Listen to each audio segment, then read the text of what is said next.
to the vault. We're going to try to do this the second week of every month.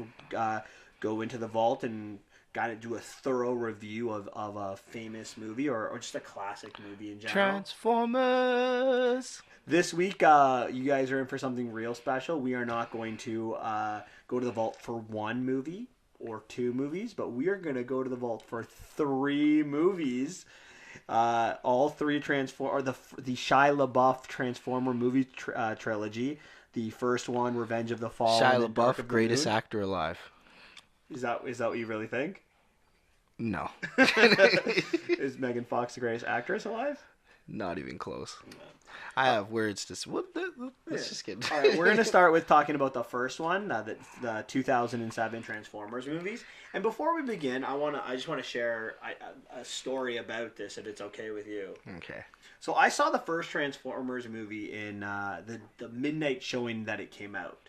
And I remember going to see this movie, and midnight started, and I remember when Blackout first transformed the helicopter, as we'll talk about in a minute, and I was on the edge of my seat. And when the movie ended 2.5 hours later, I just remember sitting there for I think it was about 2 minutes. My buddy Adam Slahaney was there, and we were just sitting there, and he's like, "What are you waiting for?" I'm like, I loved what I just saw. And then I kid you not, at 7 p.m. the next day, so on the Friday now, so we're talking less than 24 hours later, my buddy Peter and Haroon, Peter is a big, huge Transformers guy, wanted to see it, never really went to the movies. Who's not a big, huge Transformers guy? That's also true, that's true. But he was a big one. He had every Transformers, we used to go to his house in elementary school and play with his Transformers. It was amazing. So he really wanted to see this movie. So at 7 o'clock, we went to go see it, and 2.5 hours later, I was sitting there for about 2 minutes, and I was like, "This isn't the same movie I saw yesterday." It's you know how I've talked a lot of times style over substance. Yeah. This is the first movie, the first Transformers movie, is where I really developed this theory that I've come up with that movies sometimes choose style over actual substance. And if you watch it once, like a Transformers, there's danger to it because you're like, "Oh my God, this was really good." And then you actually, when you watch it the second time or the third time, you really see the flaws and the holes in a movie. And not to criticize you too much, but I remember you were a big fan of the first movie the first time you saw it.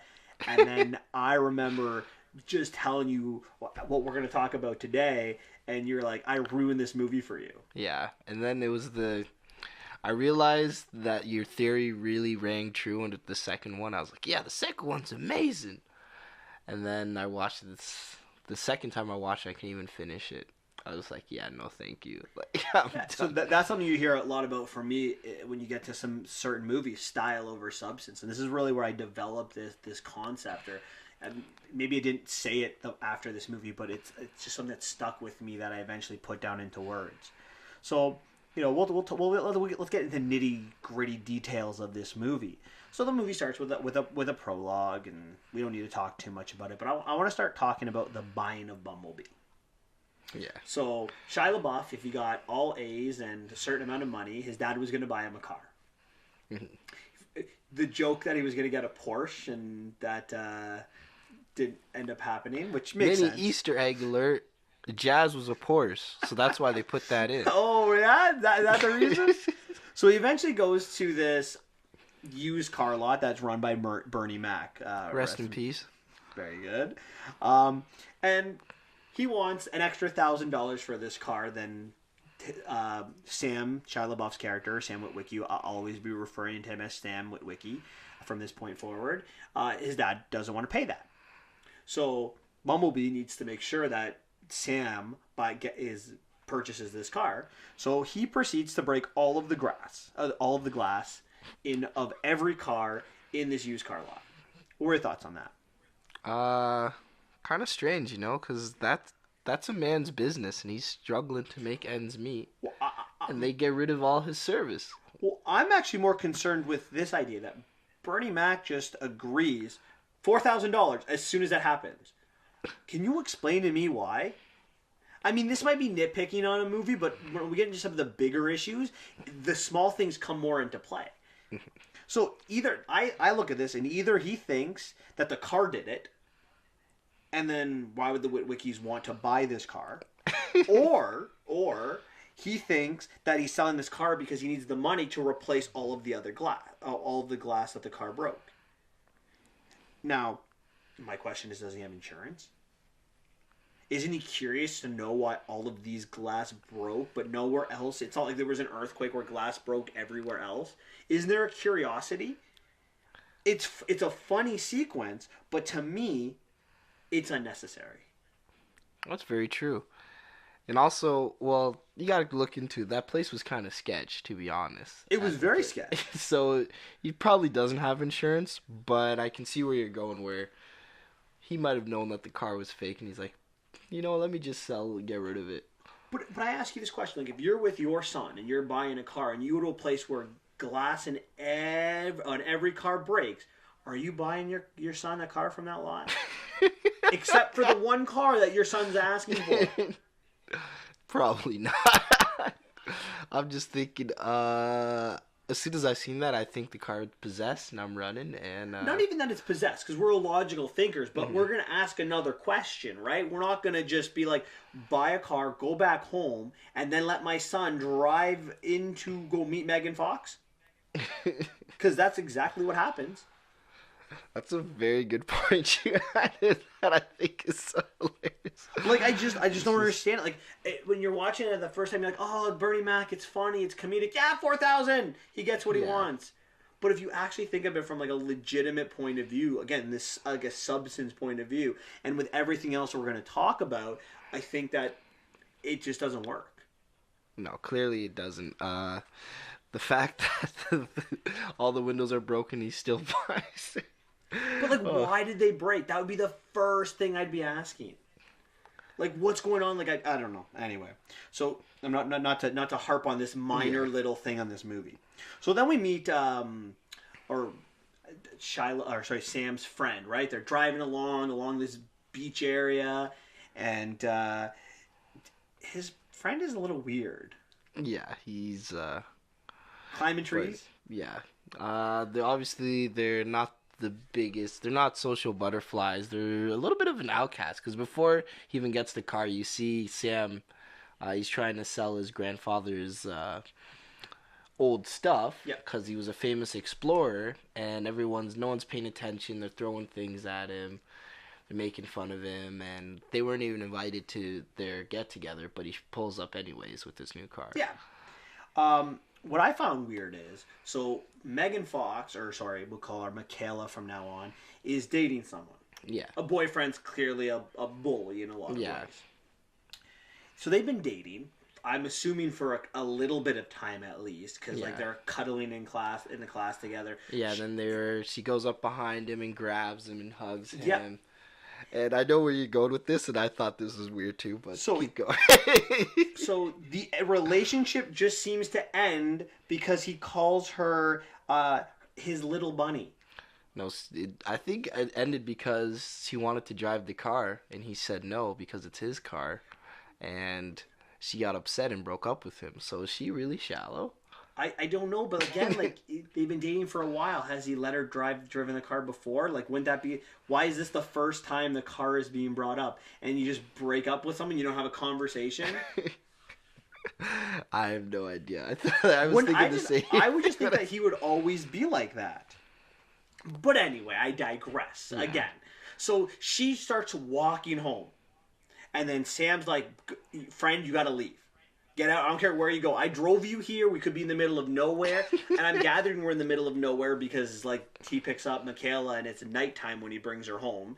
So he has to walk home or call to home. And then... He just leaves. Just leaves. And we never see him again. Never. Well, we do. Remember, he calls her...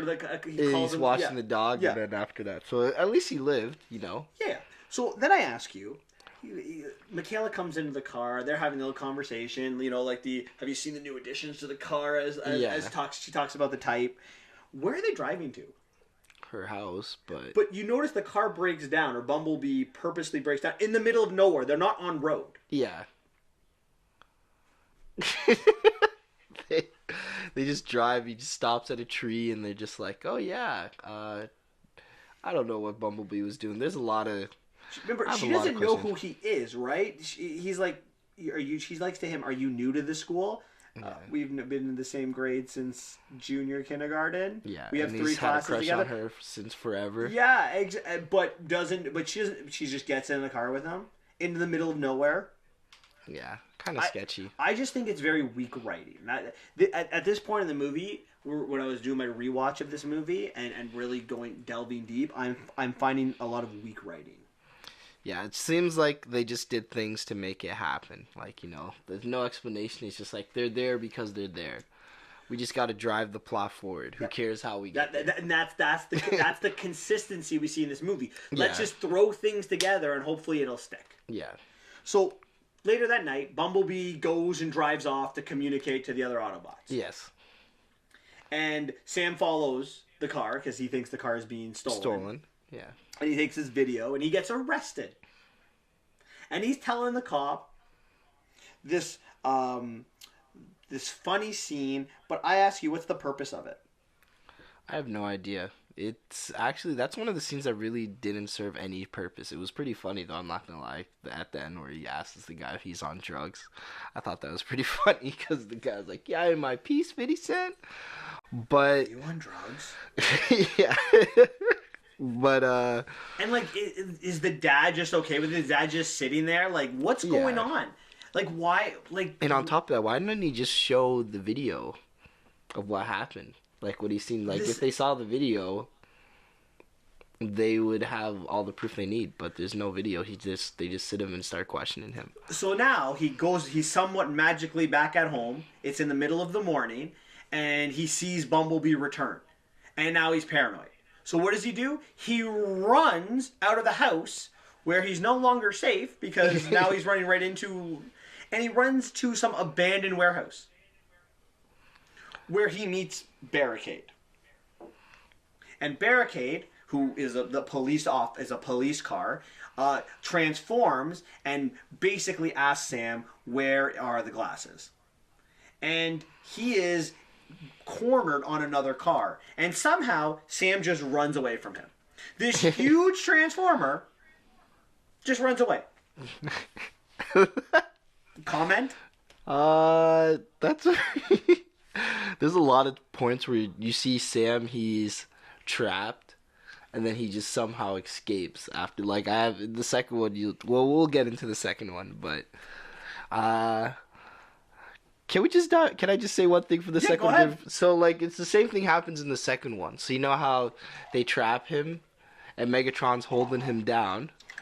All of a sudden the Autobots crash in. And then the next scene is Sam running, but he was literally 2 seconds ago. Megatron had him pinned to the floor. And These humans they're very agile. They can move away from these they're transformers. slippery, right? The humans are stronger than the Transformers in this. But again, just running away from Bumblebee on a bike, goes to an abandoned warehouse, runs away from this police car Barricade, and then runs right into Michaela, knocks her off her bike. And the two run into Bumblebee and they drive off. And then it's nighttime. And then do they have a little bit of a scuffle? Barricade and Bumblebee? Which doesn't make sense. So, quick question here. So, Barricade and Bumblebee, like most of the Autobots, this is the only time the Autobots aren't trying to kill each other. It was this fight. I don't know why. But all the other fights, they're trying to kill. Like it's not a fun, happy time. Like, they're shooting to kill. These ones, they're just fist fighting, which is very strange to me. Like I said, a lot of the things just drive the plot forward. Weak writing. And we see at the end, as Bumblebee leaves, we see, like, Barricade kind of, like, looks like he's dead, but he's not, because we see him later on. More on that in a bit. So then, we meet all the other Autobots. We find out that Cybertron was peaceful until Megatron. We also find out that the Allspark arrived somewhere 10,000 BC. So just remember that for when we talk about the second, the third movies.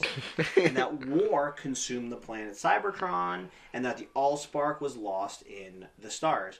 and then Megatron followed it to the Earth and landed on the Earth about 1,000 years ago. We find that out later in the movie. Again, keep that in mind. 1,000 years Megatron has been on Earth.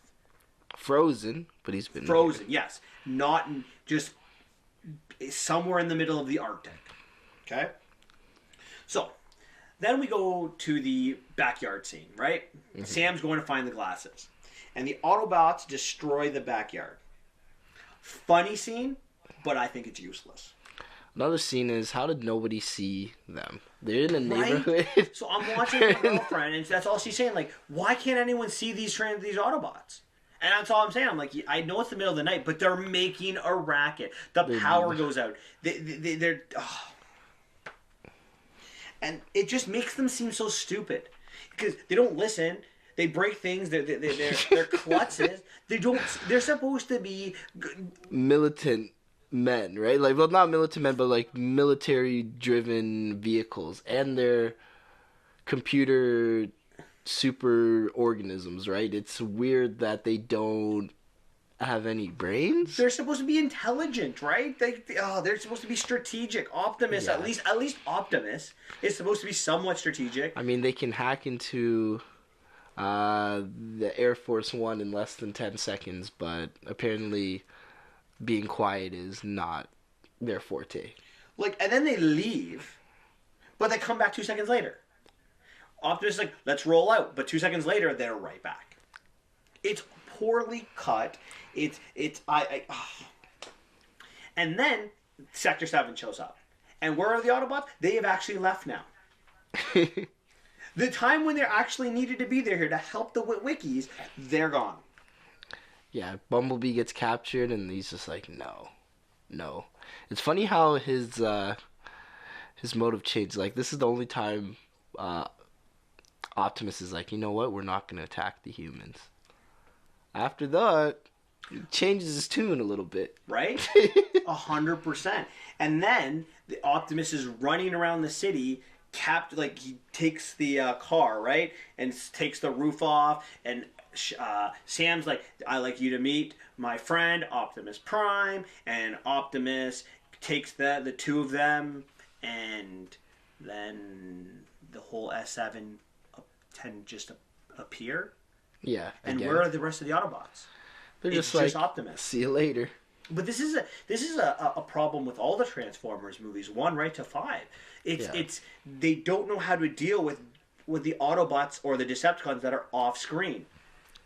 Like it seems a lot of the times it's based mainly on whatever the main human it's on, and Optimus and Bumblebee. Yeah, so like Optimus is right there, but Bumblebee and the rest of the Autobots, they're somewhere else that are like 10 minutes behind, even though they all left at the same time. Yeah, they're always behind each other. They're never together. They always split up, you find. And it's usually just Optimus and Sam that are always split up together.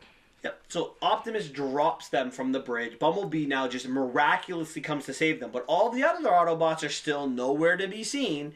And Optimus allows Bumblebee and the two humans to be captured. Mm-hmm. Because he's got his glasses. So he's good. So my question comes, why not have them drive away to begin with? Because the director and the writer knew they needed Michaela and Sam to be captured, and they needed Bumblebee to be captured. So this is how we're going to do it. Instead of creating a story that starts and ends, they kind of had gaps of what they wanted to do. It almost like they had their ending and they worked backwards to kind of get to the ending. Instead of writing from beginning and getting to an end, they said, you know what? This is how we want to end the movie. This is what we want our climax to be. This is what we want our rising action to be. This is how we want to start. Now we have to fill in the gaps. But now because you have to do that, it takes away from your story. Yeah. They didn't build the story. Clearly they didn't really think too much about what they want to do for the story. Lots of questions to add. You haven't even talked about the military part with I have Lennox and Epps and the whole squad.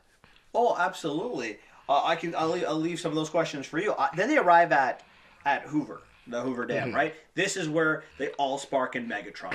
Yes. So the couple things I want to say about this arrival.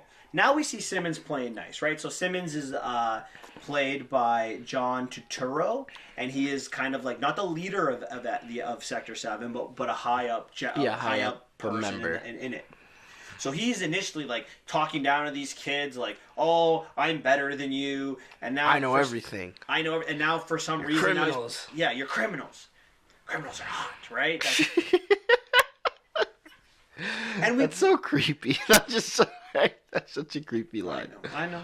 And then we find out Sector 7 actually knows nothing, right? They're trying to explain what they know, and then Sam's like, actually, it's not MBE1, it's Megatron. And he's telling the story, and they correct him, like, no, we're sticking with MBE1. That's what we're gonna stick with. It's like you don't want to understand, like you're supposed to be the government. You're supposed to understand that. Oh, look, they've made contact. They know something. They can help. Nope, not at all. No, they're just like, we gotta shut these guys up. So we don't want this information getting out. I've skipped over a lot of the military. Is there anything in the military you want to talk about? Anything with Lennox or Epps up until this point that you want to talk about, or the government with the Secretary of State or Maggie or Glenn? Is there anything you want to talk about with that? A lot of my notes don't deal with that. Honestly, those scenes, the way I feel like a lot of the scenes, the way they're kind of brought up, is just not. I don't know. I can't. It's hard for me to believe that the Autobots are able to. I'm not Autobots. Decepticons are able to like lose and get damage from these guys, right? They're capable of traveling through space. Their weaponry is super advanced, but the way they just operate, like that Scorpion, it's like, why is it just sitting in the middle and like shooting? Like, why didn't it go back into the ground? It just stood there to get blasted by the what's it called? I don't know any military weapons, but that drone thingy, right? It's like it's a lot. I hate these movies where the bad guys forget their powers and they just decide to stand still for no reason. It's like the Fantastic Four movie where.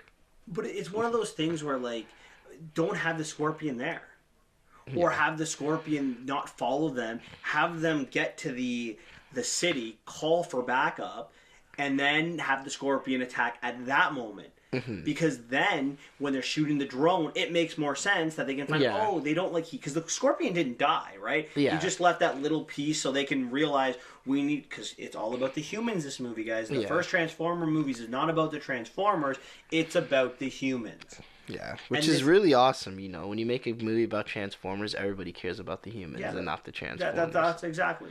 Like, the first scene we see the Decepticons with Blackout, he destroys a military base. Single-handedly. Yeah, no problem. And no issues. And they had the same weapons. Keep in mind, they used the same weapons at that military base on him versus later on in the scenes when they're fighting them. And now it works. Because we have to allow them now to be defeated, right? We want to build them up, but we want to defeat them easily. Yeah. Because there's so many of them. It's not like it's just one. See, it's one of those things where if it was just one Transformer, then you can use your weapons eventually to come together with the Autobots. But there are, I believe, 6 Decepticons in this movie that we deal with. What did you think of the government aspect? The John Voight's character, the Secretary of Defense, and then Rachel Taylor's Maggie, the encryptor, and the hacker Anthony Anderson's Glenn. Yeah, honestly, I feel I don't know. That line just felt ridiculous to me. Like the whole we got hacked by something we don't know. Let's get these random people that are the best of the best, and let's have them do our job for us. I'm like, don't they have like regular people in the government to do that job? Like, I don't know. Maybe they are. I don't know if those are people that do that. But it seems like at least Maggie's character is a little bit more shady because she's friends with Glenn, who's like the best hacker in the world, or at least that she thinks the person that trained her into be a hacker. Mm-hmm. And then she suggests to the Secretary of Defense that this can't be the Chinese or the North Koreans or the Russians. Which, sorry, I gotta be on her side on this. Yeah. You feel like that the people in charge should be somewhat capable of understanding when things go bad. That it might not be the Chinese or the Russians. Yeah, I feel like it's just typical military movie. Whenever something bad happens, it's the Chinese, Russians, or or North Korea. But like, what's the point of having the smart people there if you don't listen to them? Like, they're telling you that it's not them, and they're like, Yeah. "Oh, give me actual evidence." And you're like, did you not see the attack on on Air Force Right? One? Right? Absolutely, they were able to do that so quickly. I Yeah. don't know. So I didn't particularly like that. Them not listening to Maggie specifically, but again, they want everybody to. They have to find a Everyone's- reason to get everyone to Hoover to Dam, come right? together, yeah. That's the problem. Everyone needs to get there. And then let's not to mention she commits one of the most treasonous acts ever Yeah. and does not go to jail. Oh, maybe that's why she's not in the second movie. I don't know, but, Maybe but, she but got she killed for shouldn't. Like, she treason. was right though, right? Like Yeah. at the end of the day, like that's the thing. She's right. Mhm. So I don't know.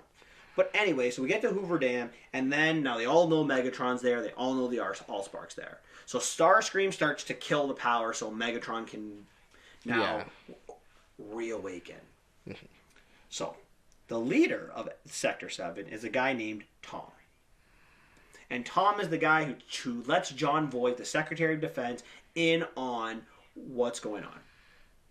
And he brings everyone to Sector 7. He's the one introducing.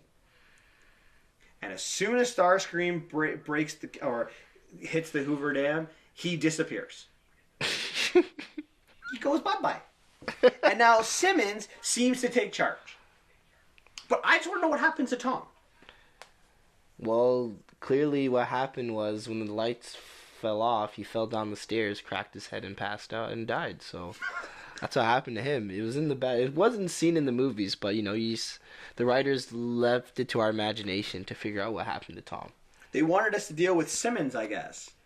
Yeah, I think they felt Simmons was more funny of a character, but why introduce Tom and just not make Simmons the main character? I mean, not the main character, the boss, the leader. I don't understand it. I just don't get it.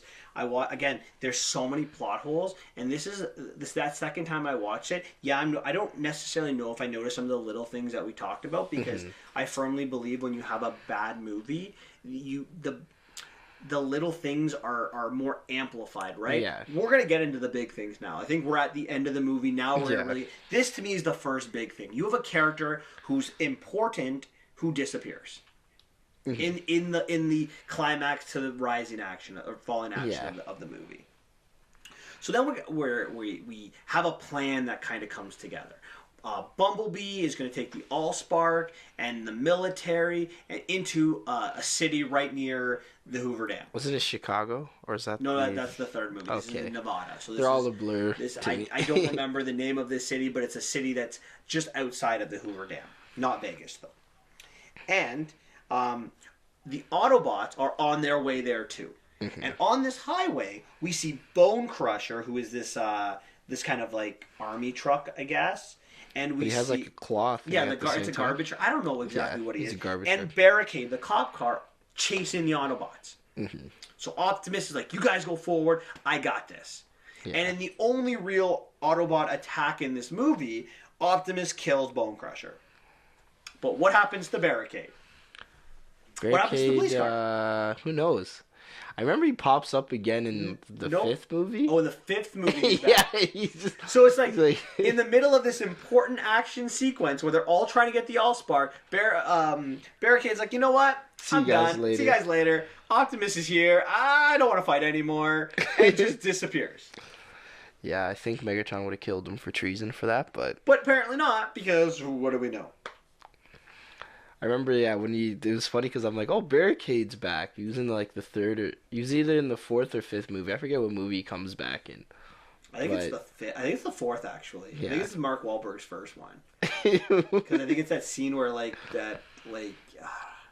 they're in the warehouse and like all that like liquid thing falls on them. Oh, okay. Yeah, I haven't seen the fourth one since it came out. I don't remember it, so but don't quote me on that. But so we get to the final sequence, the last 40 minutes of the movie, and it starts with them waiting for the air support, and they think it's Starscream. or sorry, they think it's the air support, but it's actually Starscream. Yeah. And Starscream kind of launches his missiles at Ironhide and Bumblebee. And Bumblebee ends up losing his legs. Yeah. But what I'm I not gonna lie, find... that was a really good scene. Not gonna lie, I like that scene where Starscream takes out the three jets. Can I ask you... Oh, that's a little bit later when the jets get there, though. Yeah. But I want to know, if you actually watch this scene, as Ironhide and Bumblebee are trying to save the day, Ratchet and Jazz are still in their... still cars. I remember seeing that. But again, this is my whole point with these movies, right? They only show the Transformers when they're in action. Otherwise, they're like, we don't really need them. We'll just keep them on the sideline. Yeah, on the sideline as in cars. It's like everything's in pause except for what's going on.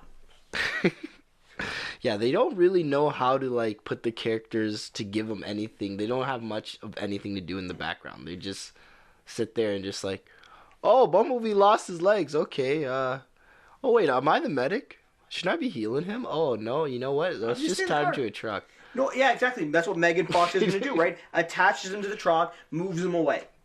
Where's Megatron at this point?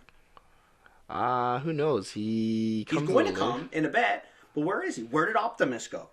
So we have Lennox telling Sam that you're a soldier now. Take this to the top of that building and put it on a helicopter and get out of here. Yeah, you're a soldier now. If you realize that's such a dumb idea, considering that they saw Megatron turn into a jet, and then there's another that's a jet, so that's not. Yeah, that's what you want to do. Put it in a plane. Oh man.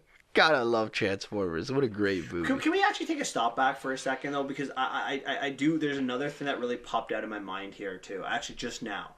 So, Megatron's been frozen for 1,000 years, right? Mm-hmm. And he freezes as he's coming to Earth. Yeah. For the first time. Mm-hmm.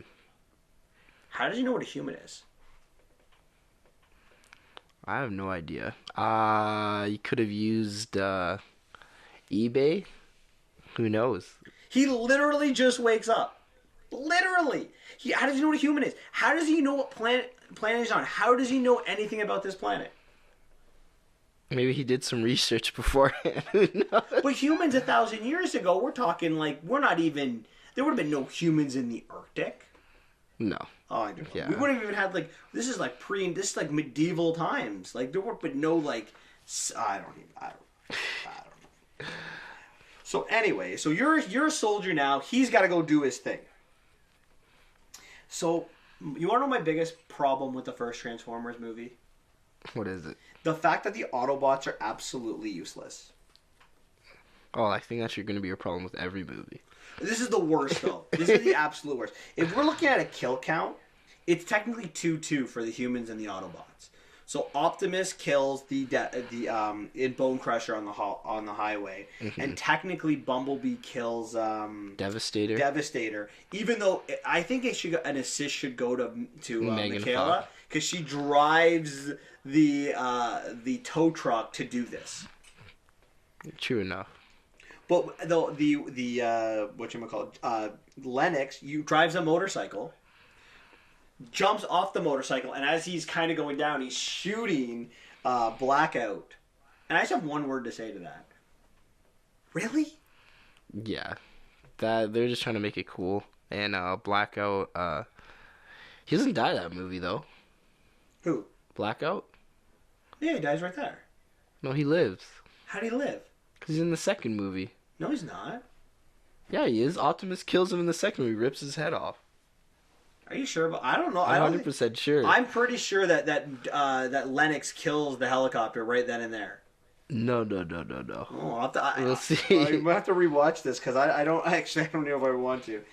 And then of course it is Sam Witwicky that kills Megatron. And I want to just the classic. Let's overpower. Let's power him with more power. And let's get this under wraps here. That other than the Bone Crusher sequence and Bumblebee, that the Autobots don't get offensive blows in against these Decepticons. Yeah, one gets killed like quite easily. Yeah, Jazz literally gets 2 seconds, gets ripped apart by Megatron. Yeah. 2 seconds. And when Optimus fights Megatron, he has like no offensive blows. He gets he really gets messed up. Maybe it's because he was trying to defend Sam and he was scared, but like he could not fight Megatron at all. But even Sam, right? When he enters that building to run to the top, Megatron enters as he enters, right? Yeah. Yet somehow Sam is able to get go to all the the way to the top. top before Megatron even gets there. Yeah, I don't know how that happens. He could just punch a bit, you know, or like turn into a plane and then just crash through the window because he doesn't care about property damage. I don't know. I just think that entire sequence is cut very, very horribly. It's poorly cut. Characters disappear. Characters aren't used properly. That's what I really have to say to it. Yeah, I can't. I used to love this movie. Well, back when I was 15, but it was ruined for me by not just you, but everybody just watching countless reviews on it. And I'm just like, oh. I loved it at the time, but now I can see what all the reasons why it has holes. Plus, not to mention all the product placement and the way it just looks. It just seems like one huge commercial. It really does. You know, and then in the end, like Bumblebee can talk again, which is great for him. Can I just say how I hate? And that's gonna stay. Can I say how I hate they revolve the movies around Bumblebee? Like he's just the worst. I don't. I don't like him. He's annoying. Yeah. And that might be unpopular, and I get that.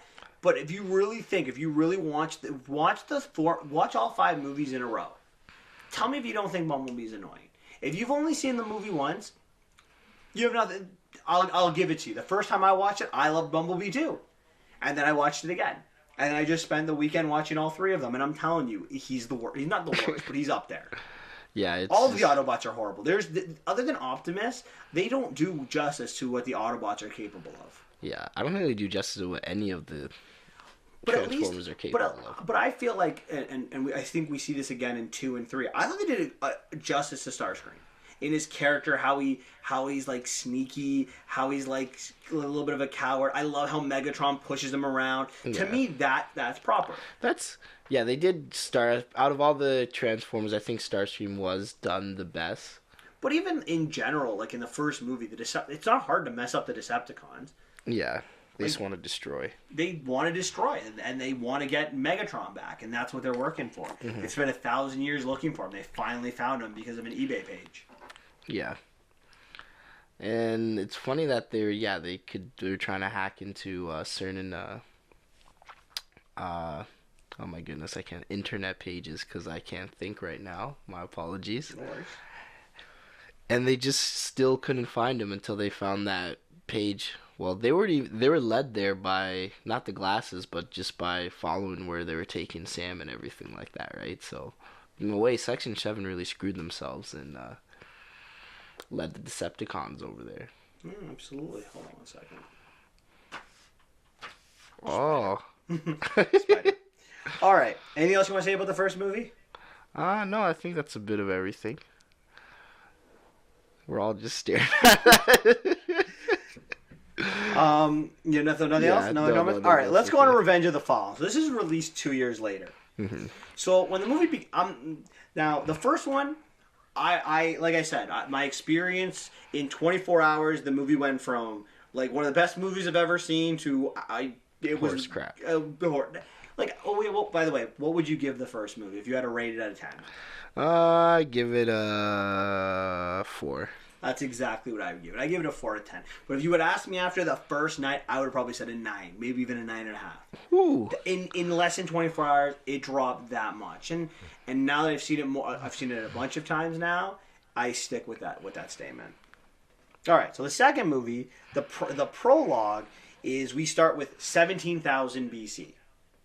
And we are told that the worlds between the Transformers and the humans, they've met before. Whoa, that's crazy. Now, to me, and I don't know, can't tell you exactly how I felt 9 years ago, but today, when I was watching it, I thought the premise was ridiculous. Why is that? Just because of the continuity aspect to it, which we're going to see more and more. But now I've also been spoiled. I know where the story goes with this. Mm-hmm. So I want to start talking about something where I think is very weak writing. And I want to start talking about Sam and Michaela. Okay. So Sam and Michaela, the first movie, they get together. That was the whole point of the first movie, Yeah. bringing them together. So that to me, let's evolve their characters. But what Michael Bay and the writers choose to do is they choose to have them have a complicated relationship, the same kind of relationship we saw in the first movie. So do you know what Michaela's first words in this movie are? You I'm remember? breaking up with you. Yep, I'm breaking up with you. That's how the movie starts for their relationship. We now know, as an audience, we should know as an audience that where they're going to go with this is there's going to be a struggle to keep them together. Yeah. They're going to have ups and downs in this. And the funny thing is, like, the way they kind of make this struggle is through Shia LaBeouf being unable to say "I love you" to her, Yes. which is weird because in the first movie he was obsessed with her. Yep. So how could he not? Now all of a sudden he's not in love with her. Yep. Like, what's going on here? Character change. And this is a fundamental problem that sequels have. They change characters because they want to do something a little bit different. Mm-hmm. Now, I understand that you want to keep Michaela in this. She was an all right character. She helped push the plot in the first one. She's probably very likable by fans. So you want to find a role for her. Well, this is when Megan Fox was really big, right? Transformers put her on the map, but I didn't realize how bad of an actress she was. Like, absolutely. But I'm just even saying, like, even like fans were. Let's not be honest. Let's not lie. These movies make money. Like, it's not like they're just because they're not good. They still make tons of money. Yeah. So people like the character. Fine. You want to find a role for her, but it's very weak to have this kind of thing. It's cheap writing. That story is over. Now let's develop these characters. Mm-hmm. So anyway, the movie begins in Shanghai, and we meet Nest. Now, Nest are the Autobots working with the armies. Working together. And they're to hunt Decepticons. hunting Decepticons. And this is where I think the character of Optimus is not really like Optimus. He does something that is more a Megatron move than an Optimus move. But they captured this one big roly Decepticon, and when they're about to capture him, he's like, "The fallen will rise again." And then he's like, "Not today." And he shoots him in the face. Optimus would never, ever shoot a downed enemy. He would have captured him. He doesn't murder. When I saw that, I'm like, whoa, okay. It's like seeing Batman murder somebody in Batman vs. Superman, right? It's not something you're used to every day, you know? It's this is someone your kids want to look up to, and he's like, "Oh yeah, let's just shoot people while they're down," you know. Yeah, it's Totally out of character. It is, but because it's a robot, it's okay to do. Yeah. But I want to even go a little bit before that, right? So when this operation to meet this Decepticon begins, the humans are there. We have Sideswipe. Sideswipe, yeah. Yeah, Sideswipe that's there. We see the twins that are there. We see a couple other ones. But Optimus is nowhere to be seen. Do you remember where he is? He's in the airplane. If you're trying to contain this situation so it does not escape to destroy a chunk of Shanghai, why is the number one character, the big gun, the big guy, he's not there to begin with? Well, you know, they have to make an epic entrance scene for him. They need style. It's all about style. Let's blow up a little bit of... Let's show our special effects by blowing up some of the city of Shanghai before we get it done. Before we get Optimus there to end the threat. And do they even have permission to, like, operate there? 'Cause they're American, aren't they? And they're just in China. I don't know. This is what I don't understand about Nest. Like, to me, Nest should have been like a world police force that'd be operating everywhere. Coalition, right? But they don't really ever explain what Nest is. They just seem to operate in the States. We know that they do, but you would imagine, like, again, poor writing. They don't develop the things that they need to develop. Okay. So, back to Sam. Sam is on his way to college. And so what he has when he's on his way, he's talking to Michaela for the first time, and he's like, "Got you a long distance relationship," including the sweater that he wore during the first contact, during The D-Day party. the D-Day, Not sweater, not party. which happens to be at the front of his closet. Hmm. Now, there's a piece of the Allspark in there. Now, wouldn't that shirt have ever been washed? No, you don't wash it. Have you ever washed a shirt that you met? If you hugged, who's the hero? Tom Brady. If you hugged Tom Brady, you're washing that sweater. Yes. I would never wear it again. I'd frame it. I would never. Wash Okay, it. fair enough. But why would it be at your front of this? Maybe this is a stupid question. Why would it be at the front of your closet then? Like something that you wouldn't touch. Wouldn't that go to the back of the closet? Wouldn't you just go looking for it? Who knows? But whatever. Fine. It's a little thing. I'm nitpicking here. I'll be the first to admit I'm nitpicking. But it was at least it wanted to be decontaminated, like by like the people of Ness. But anyway, he grabs the piece of this Allspark and he gets all of the information into his skull. We need Sam to have a role in this movie, so let's put the movie into his skull so he can be a part of it. So the Allspark drops and turns all of the pieces of appliances in his kitchen into Decepticons. Which I have a question. Why are they always Decepticons? That's what I was just about to ask that. If the Allspark creates, why are the Transformers that get created always evil and become Decepticons? Why are they not like? How did the Autobots come to be? Are you born evil and then decide to become an Autobot after? Because like the one guy, it's like, you know what? I'm not gonna be a Decepticon. I'm an Autobot now. That can't be true. With a little spoiler here, the first Decepticon's the Fallen. So clearly the Allspark created all the Primes, which the Fallen was. Yeah. So wouldn't the Allspark initially create you to be an Autobot, and then you would turn into a Decepticon? Who knows? That's what I always try to wrap my head around. Because every single, like, even in the first one when they show what the Allspark can do, then Nakia just like starts shooting. Maybe they're just confused because they're just born and they're like, you know what? Let's just kill everything. Yeah. Who knows? Maybe. Anyway, they come into the room and they shoot guns at Sam, and he just gets away, and he screams for Bumblebee. So Bumblebee comes, saves the day. What happens to him? He gets yelled at by everybody. Because he shot a hole in the house and everything like that, but he saved the day. Yeah. So he tells also what happens to his voice. His voice that he magically gets back when the Allspark touches him. It's broken again. Sweet. I love the radio references. Not really, but. So he also tells Bumblebee that Sam doesn't want to be with him anymore. It's time for him to move on. Sam's trying to move on from the Transformers life. Yeah, he wants to move on, and this is important because in the next movie, it's not true. Mm-hmm. But Bumblebee even cries. Like, really? Well, it's the washer fluid. Yeah, they tried to be funny. Doesn't Bumblebee pee on someone in the first one? Yeah. In the first one, yeah, he does. On Simmons. Yeah. Okay. I thought this entire sequence rushed. Because the moment that the house stops, the police come, Michaela comes, they say their goodbyes, and then they're right off to college. Mm-hmm.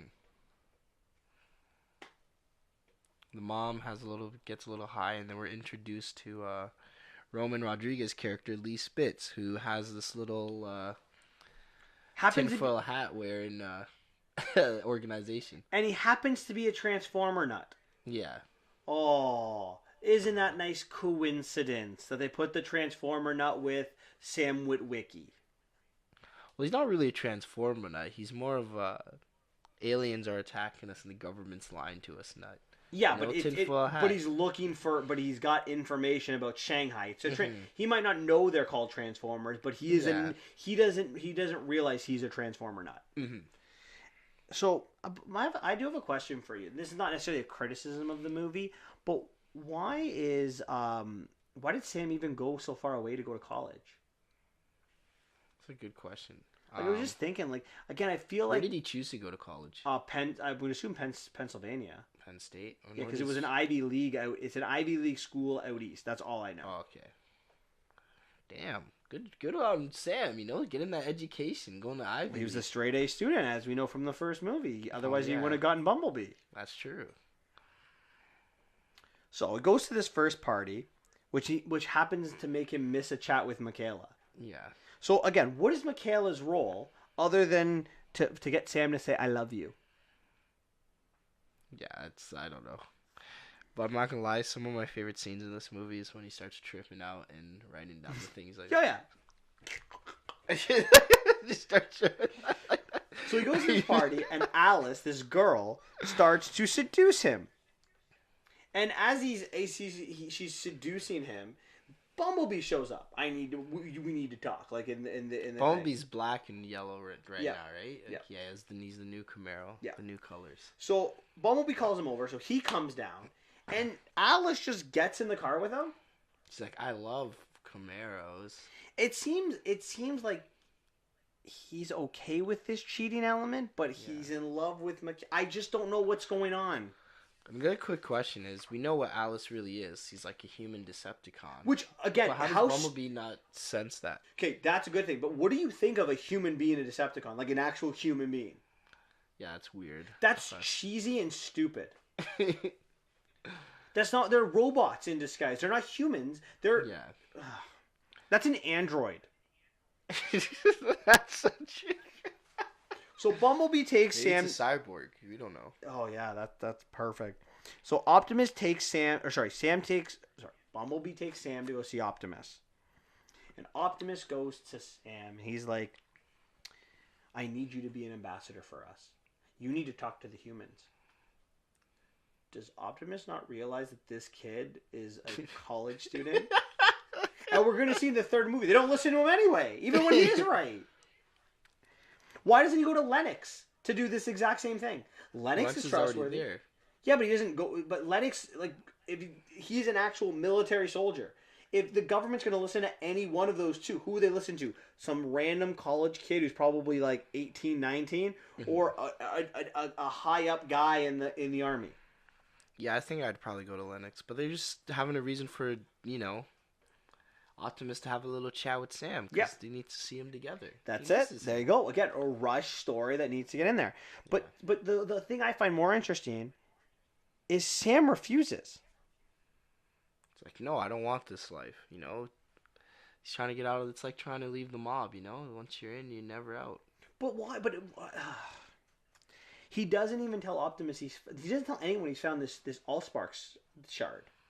That was very true. I don't know why he doesn't mention that. He doesn't tell Bumblebee. Doesn't tell Michaela. Because it's a rush story. We don't have time for it. So then we're into Megatron. It's about restoring him, right? So they sneaked in to get with all of these weird ball things who turned into some like weird, I don't even know what, like fish Decepticons. They pick some of the lamest Transformer. Like out of all the things they can pick, they just pick why don't they get the Boombox guy died, but yeah, I wish they just used because what's it called? They had Soundwave in there, right? And Soundwave's the guy who's controlling everything from space. Yeah, and remember he's like connected to the satellite the entire movie. Which I don't know how they don't sense like there's a giant being in space just grabbing satellites. That would make the government smart, and we all know that. And where did Soundwave come from? He's just like, hold on, more on Soundwave in the third movie. Okay, I'm gonna rant on him in the third movie. So let's just ignore Soundwave and we'll come back to him. Soundwave was one of my most favorite characters in the TV show. So it seems, Soundwave was awesome, but they did not do him justice. Yeah, he sucks. So Megatron is sitting at the bottom of the trench, the deepest part of the Earth. And they made restoring him really easy.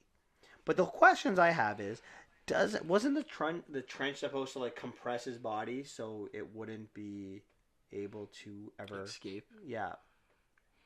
So he's more powerful than that, right? Oh wait, no, so he can get frozen in the Arctic, but pressures from the oceans, that's not gonna work. If it's that easy, why didn't they guard his body? Why didn't they put the body in some kind of like institution like the Hoover Dam? Yeah. And hide him that way. So no one would know where his body was. Well, they found out, right? Back then they didn't have Soundwave. Soundwave just was introduced in this movie to hack and find All right, if we're gonna talk about Soundwave, we're gonna spoil this again. You know, Soundwave is the character that's with Patrick Dempsey in the third movie. Yeah. So he's been there. He's been on Earth since 1968 or 72 or whenever he was found. Yeah. So he's been there. Okay, you know what? So anyway, Megatron wakes up, and what's the first thing he does? He goes to see the Fallen. His master. So many questions, and most of these don't even get answered. He flies out. He doesn't even like turn into so a ship. So why didn't he do that in the first movie? I know. Why didn't he go see? He wake up from Hoover Dam. Why didn't he go see the Fallen right away? Also, why doesn't he chase the Allspark? Or sorry, why did he chase the All? Oh, sorry, I apologize. Why did he chase the Allspark if he was actually working for the Fallen? The Fallen wanted the Allspark for some reason. He doesn't say why, but he's like, yeah, I failed you. The Allspark is lost, and he's like, it's not lost. It can only transform. Okay, fair enough. So then here's my next question: if Starscream knows who the Fallen is, how does Optimus not know who he is? I have no idea. That's. I'll give you that maybe Allspark was going to start the energy be the Energon to start the pure new hatchling. I don't know what they're doing with the hatchlings because that's not the way Transformers are born. It's like some weird alien thing where they hatch out of like these sags, but then the Allspark just creates electronic things, turns them into Transformers. I don't know. I don't know what was the need for the. I don't know what they're doing on with that. So next question never about looked the Fallen. At in the rest of the movie. No, never, not even once. So the next question: who is the leader of the Decepticons? Is it Megatron or the Fallen? Because Megatron says he's in command to Starscream. Even in death, he's in command. And then he goes right away. But he calls the Fallen my master, and he even kneels before the Fallen. So who's the leader of the Decepticons? I don't know. I think it's Sentinel Prime. We'll get into that. So how does the Fallen know that the Allspark has been absorbed by Sam? How does anyone know that? That's a good question. Maybe because he's an ultimate being and he knows everything. But if he knows everything, then why were they searching for Megatron for so long? You just answered your own question. They don't understand. It makes no sense. Like, how do you know that? Like maybe if you did some research, it was a little bit. Maybe Soundwave told him. Who knows? But how did Soundwave find out? Remember, it's probably been like 3 days or 4. Maybe, okay, well, I'll be benefit. It's been a week since he absorbed it. Yeah. But he just was touching the Allspark. How do they know? I don't. Oh wait, they had that girl transformer. Maybe she like told them or something. Yeah, but Alice. But how did Alice know to be watching Sam? Because she saw him write those symbols down. Yeah, but that was like, I don't know. Maybe that was before that scene. Maybe, who knows? We'll give them a little bit of a benefit of doubt. But yeah, you're right. I don't know how you'd know. So here's another question: how old's Megatron, and how old's Optimus? I think they said millions of years old. Maybe in this. It can't be millions. Because like the old stealth bomber is like really old, and we saw what happened to him. Oh yeah. So I feel like Megatron has to be much older than Optimus, because he knows who the Fallen is. All right. Next question: where's the Fallen been for the past 17,000 years? Sorry. He's just sitting. Remember, because there's a Prime, so only a Prime can defeat him. So he's waiting for all the Primes to be dead before he moves. Yeah. Which is weird. The Fallen's clearly older than Jetfire, who got super old, but he doesn't have those. So some Transformers can become old, and I guess some can't. So if he's been on the Saturn moons the entire time, how does he meet Megatron? He meets him by they went on Tinder, and their bios matched. It was who wants to destroy the world, and it was love at first sight, and that's what happened. I keep coming back to this one question: how does Optimus not know who the Fallen was? It's a great question, because if he's a Prime, then clearly all the other Primes have to have told him. That's what I'm saying. Right. All right. So back to school. He loses it in class. Mm-hmm. It's a funny scene. I'll give him credit for that. It's a funny scene. And now he realizes that he's seen these symbols. So he's telling Michaela that that he's turning into his Uncle or crazy. grandfather, right? Great great grandfather. And Michaela's just like, okay, I'm coming to see you. Just wait there. So she brings a Decepticon on a plane. Yeah, I don't know how she just snuck that through the plane. When I saw her put her foot on that, I was like, are you putting any suspicious luggage? And clear, these movies were made after 9/11. Yes, they were. There's no way you're sneaking a Decepticon on that plane. I just keep saying, really? Like, every time, like, I got really written for so many things, like, really? So the Autobots go on this mission. It even shakes. They don't tell the army that they're going on this mission. They're being shady. Sneaky. They ignore the calls of Nest. That's what they're doing here. Has anyone actually told them that Megatron's alive? No. Okay. I don't think they know yet. So, Michaela arrives. And what's going on with Sam? He's making out with Alice. Well, Alice tried to... She just got them kissing. They didn't make out. Come on. Give boy Sam some credit. He has a very long track record of hot women he's been with. Oh, yeah. Just one after another. So, Alice, we find out she's actually a Transformer. We've already talked about how I think it's very silly. I don't know how you think.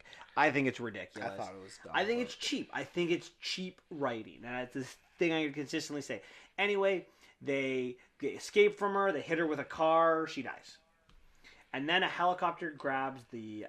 Yeah, guess what the helicopter that is? Guess who it is? You think that's Blackout? It's Blackout.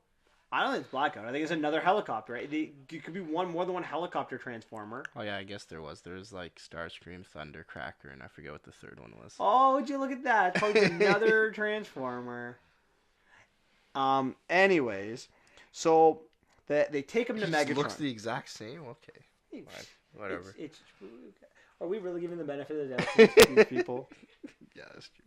So they take him to Megatron, and they drop the helicopter they drop the car from, like, the top of, like, the building. Like, it was, like, a good, like, I want to say 50 feet. I was going to say, that's exactly what I was going to say, 50 feet. So they drop the car on top of a big-ass building, so it's 50 feet. It crashes through the window. They're dead at that point. 100%. And then it crashes. And remember, Shia LaBeouf was kind of hanging out there, too. He wasn't even in the hell. They pull him in eventually. They're not wearing seatbelts. Shia LaBeouf does not have a seatbelt. Nope, on. none of them do. If they hit that wall, Shia LaBeouf is ejected, dead, movie's over. You're not getting the Allspark. Nope. It crashes through that wall, and then it crashes again. It just, like, whoever's in there, their body's made into paste. Like, you're not surviving that fall. Megatron, they grab Sam out, they throw him on the thing. Megatron holds him down. Somehow he's going to get away. And then the Autobots enter. Yeah. And that's... How do the Autobots know that Sam is there? I have no... Wait, how do they know? Did they... Maybe Nest told them, hey... They weren't taking Nest calls. I set this up. They were not taking Nest calls. They were on a mission all by themselves. Interesting. They happened to know where Megatron's lair was. Maybe Bumblebee was following him. Maybe he was spying. He's like, I'm your guardian. They never explained that, but that would... At least if they just threw that scene in that Bumblebee was, like, keeping a close eye from, like, the background, that would make more sense, but they never did that. So, we can agree that it doesn't make any sense. Yeah. It's rushed, it's choppy, it doesn't really work. The next scene, after they break in, the next scene, you see Shia LaBeouf just up and running, and he's like, go run! Yep. And I'm just like, Megatron literally turned his head, and was still holding him like this. He's like, what? Oh, man. And they're able to get away. So, Sam goes into, with Optimus, and then the other two go with Bumblebee. Mm-hmm. And they separate. And there was a team of what, 4 Transformers? Yep, but again... So like, they couldn't split into 2 teams? No, Optimus goes by himself because they need to kill Optimus, so they have to bring him by himself. So Optimus transforms, he fights 3. I will give this is probably the best scene in the movie because it actually shows the Autobots, they can defend themselves. Yeah. They can actually fight back. And it shows that, okay, man, like, Optimus, he's not weak. Like, he actually looks like he can fight, you know? Like, in the first one, he doesn't look very tough, you know? He gets punched around. Well, he did look tough against Bone Crusher, but then against Megatron, he just can't do anything. But this time he's fighting Megatron, and it's more even keeled, right? Yeah, they make Optimus probably a little bit stronger, but because it's 3 versus 1, they have no choice. Yeah. And he's able to kill which one does he kill? The Blackout clone. The helicopter clone. And then Starscream gets away, and Megatron kills Optimus. Yeah. So Optimus sacrifices himself for Sam. He did not sacrifice himself. He was confused. He's like, Sam, Sam, and then he just gets stabbed in the back. Where were You're being too nice. I am, but it's something he would do at least. At least it's character. It's to his character. The Autobots come after as soon as he gets stabbed. Yeah, but where were they the entire time? I have no idea. Like, where did they go? It's like they don't even communicate. Well, this is the worst military robots No I've wonder ever the seen. Autobots lose the war. They're just like, let's just have our leader fight all by himself against the entire army of the Decepticons. Again, I don't know why they didn't. The army and the Nest and the Autobots have been working together for 2 years. Why don't they talk to each other? Why don't they communicate? I have no idea. They just do not care. So, Optimus is dead. The Fallen comes in. Megatron goes to New York, and they decide to show the entire world that they're here. Quick question though. If Megatron can kill Optimus, and the Fallen needs Optimus dead, why the hell does Megatron serve the Fallen? That was real Megatron. He'd be like, I'm killing this guy. Like, as soon as he turns his back, he's dead. I know. It's so true. Like, the Fallen's like this. The master should be stronger than the apprentice. Yeah. But clearly, not the case in this movie. Yeah, I never get why they would send his weaker self over to kill somebody. Like, it never made sense. Like, why would you get your apprentice to kill the guy that you can't kill? And it's no reason why. It doesn't say a reason. No. Like, only a Prime can defeat me. We don't even know the reason why a Prime can defeat. There's no special. It's not like a kryptonite or anything. It's just... Prime is supposed to be stronger, but clearly not stronger than Megatron. Yeah, so is Megatron stronger than Prime's? Is he the strongest character in this movie? And technically, we find out the Fallen's the first Decepticon, so wouldn't that make him the strongest Decepticon if he's the OG? Clearly not. Megatron's the strongest. Great point, though. Fantastic. So they decide to abandon the entire concept of the show, robots in disguise. Let's just show the whole world. And can we talk about when the Decepticons are coming to Earth? Are they robots or are they asteroids? That's a good question. If you actually watch the sequence, it looks like Armageddon when the asteroids are coming to hit Earth. You're looking above this ball of fire coming above the Earth. It's just... They did the same thing with the Autobots too, right? Oh yeah, but we don't trust the Autobots. By the way, this is the first instance of we don't trust. We're gonna get that where the human response to that. But so Megatron even says in this, "It's time for my master's arrival." Again, who's in charge? How long has he been working with the Fallen? Has it been like 17,000 years, 15,000 years? No backstory on that. None. We don't need backstory. We just need Transformers transforming and lots of killing, explosions, and death. And in the first movie, what we get is Optimus calls Megatron the leader of the Decepticons, right? That's the whole spiel he gives to Sam. And that Sam tells Sector 7, right? Yeah. So they also capture Sam's parents just for purposes later that they really don't even delve into later in the movie. But so the humans' response is to negotiate with the Decepticons. Terrorists. Because we know that's what governments do. They negotiate with terrorists. And they decide they're going to give up Sam. So the entire world is looking for Sam so they can give him up to give to the Decepticons. Because that's what you do. You give the villain what they want. And then the humans turn on the Autobots. They put them under the nets. You're not coming out. You're going in and staying away. You guys are captured. We will win it ourselves is what Galloway, the guy the president has picked to run Nest. Yeah, that's really gonna fly, It's just stupid. Alien invasion, you got allies with you. But no, we don't need to do that. Don't you think this is why people have lack of faith in government? Like they Yeah. watch this on TV and they watch these in movies and they're saying like, oh my god, well we this is what our government would do if aliens attacked. They would put our allies in cages. The people that can help us, and they would just lock them away while we just sit here and do what? Negotiate with terrorists? This is the first instance of this Yeah, we're gonna see it again. humans. In the next movie. Yeah, and the next one. Yeah. And the next one. So what does Shia? It's worse and worse each time. It gets worse and worse. It gets stupider and stupider. Yeah. So what does Sam Witwicky do? And his Bumblebee and his roommate and twins. Michaela, the twins, they go see Simmons. Now, we find out that Simmons is the guy feeding the internet junkie all of his information. Yeah. I have a word for that. Treason. No? No, that's treason. So, he also took all of Sector 7's stuff. Also? Treason and stealing. Stealing, treason, take your pick. He's leaking stuff online. He's committing treason. Let's just throw that out there. He's in WikiLeaks.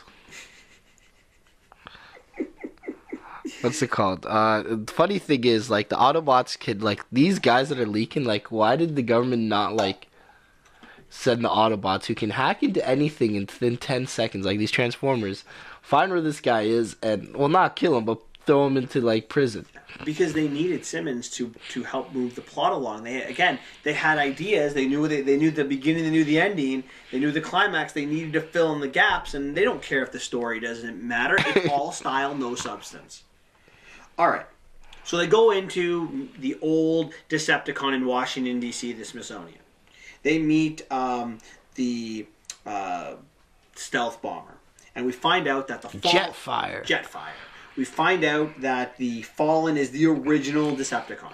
Mm-hmm. And when he leaves, did you notice that they're in the mountains? They're actually like miles away, like it's not DC anymore. Yeah. Nitpicking, I know. I apologize. That's nitpicking. Anyways, so they transport everyone to Egypt with some thing called a space bridge, which comes into play later too. Yeah. Okay. So we find out there are 7 primes. They are the original Transformers. And then one of them turns into the Fallen. He turns their back on the primes. So because he wanted to turn on this machine. So their idea is in order to make Energon, they turn on this machine, it destroys the sun, and they've now got all of this energy. Yeah. So, I've got a couple questions. There are literally millions of stars. When they find out that there are humans on this planet, why does the Fallen care if they not build this machine on another planet? I don't know. He wanted on that one. But why? Because he's a 2-year-old. He wants what he wants. So, also, what about the Allspark in all of this? Why couldn't the Allspark just create the Energon they needed? Well, apparently, yeah, the Allspark. Hasn't been lost yet. Yeah. Because Who it's knows? 17,000 years ago. The Allspark made them. So, they don't know where it is, you know? Who knows? There's always some artifact. What was the artifact in this one again? That little swirly thingy? Looks like a little blade. It's the something of leadership. Oh, okay. Oh, the leadership matrix? The matrix of leadership, that's what it Okay. is. So anyway, but the primes, they unite all 6 of them against the Fallen, and they don't kill him apparently. They just send him away. Yeah, they lock him up. They lock him up. And then they decide to sacrifice themselves and hide away the matrix of leadership. Why did they just destroy the machine?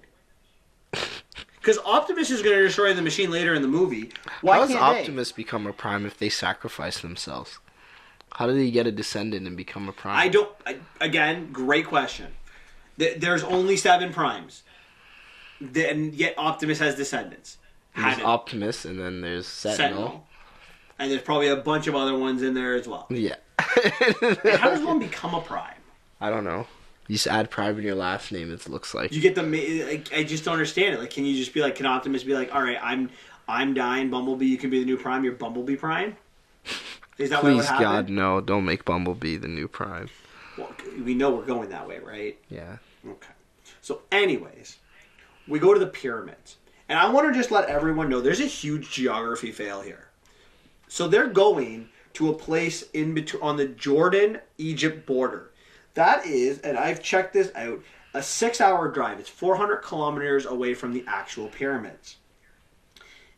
They actually showed a map of where they're going to. It's all wrong. Poor geography planning.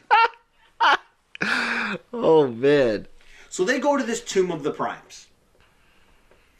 And they find the key, it crumbles. They actually say in the battle scene that they're 5 clicks away from the Gulf. So that's how we know that it's not even just like, oh, they drove. No, geography fail, tons of percent. So the Constructicrons, they get together, call themselves Devastator, which happened to be the name of the tank. That died? Yep, that died. And they use the railgun to kill him. Okay, I got no issues with that. But let's talk about the battle. Oh God. I'll give them positives. I'll start with a positive before I rip it apart. The Autobots actually do damage in this one. The Autobots do stuff. Like, unlike the first movie, the Autobots are, it's still about the humans, but the Autobots, other than just Bumblebee and Optimus, they are effective. Kill one. I mean, it's still a lot about humans. They're the human planes, the human tanks, the railgun, the human soldiers with their guns that apparently can kill these them, but couldn't kill them in the first scene. Okay, wonderful. But I found, I don't know how what you thought about it, but the scene how Sam has to run from one side to the Optimus, other side, just long and just a waste of life. Yeah, it was such a drag. Oh my goodness. I feel like I don't know if it's Michael Bay, he's just gotten bad, but his action sequences are not good. Well, it's just lots of explosions and focuses on I don't know. I haven't really been that huge of a Michael Bay guy. Pre-Transformers, pre The Island, like I'm a big Armageddon fan. That made my top 100 list. Mm-hmm. I don't mind Pearl Harbor. I love the Bad Boy movies. It's not I don't like Michael Bay. It's just he became all about style, right? Yeah. Let's just show what these Transformers are, mm-hmm. but not put a story with them. So Sam eventually makes it back to Optimus, and on his way he gets like blown up, and he sees all the Primes who have told him in this little dream that it was destined. He was destined to help. He was destined to be there. And then the Matrix that turned into dust happened just to reappear. Yeah. Whatever. Magic. Movie magic, baby.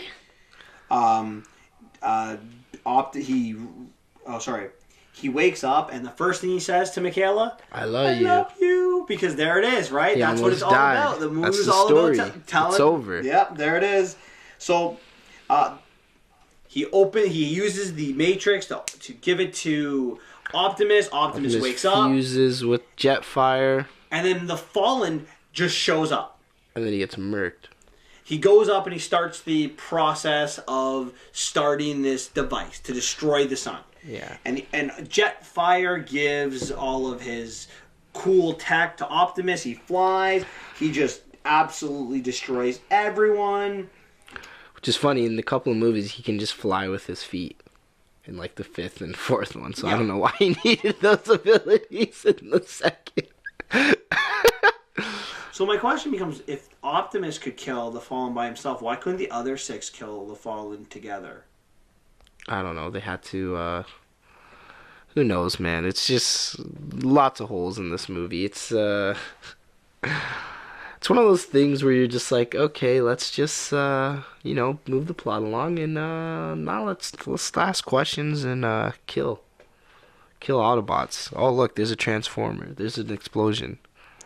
Oh, you want plot? No, too bad. I got explosions for you. Just so much just stuff that doesn't... Like, I feel like why even turn into, like, the trucks anymore? Now that they know you're all huge, like, they know who you are. Like, what's the point? Yeah. You want character development? Character what? Not in these movies. Characters change, right? We change... Sam changed in all 3 movies. Like, there's no arc. There's just... This is his character in the first one. We're going to rewrite him in the second one. We're going to rewrite him in the third one. It's like 1 and 3, he's similar, but 2, he's completely different. Yeah. It's strange. He's just more to himself, and he's like, I'm a cool guy now, Yeah. Is there anything else you want to talk about with the second movie, Revenge of the Fallen? No. I'm good for now. All right. Let's, What go. would you give that as a rating? Give it a. I actually like it a little bit more. Actually, no, it's a 3. We going lower. I'm gonna go higher on this one. I know I spent the last probably half an hour criticizing this movie, but I still give it a 5 out of 10 because I think there's more benefit to this one than the first one.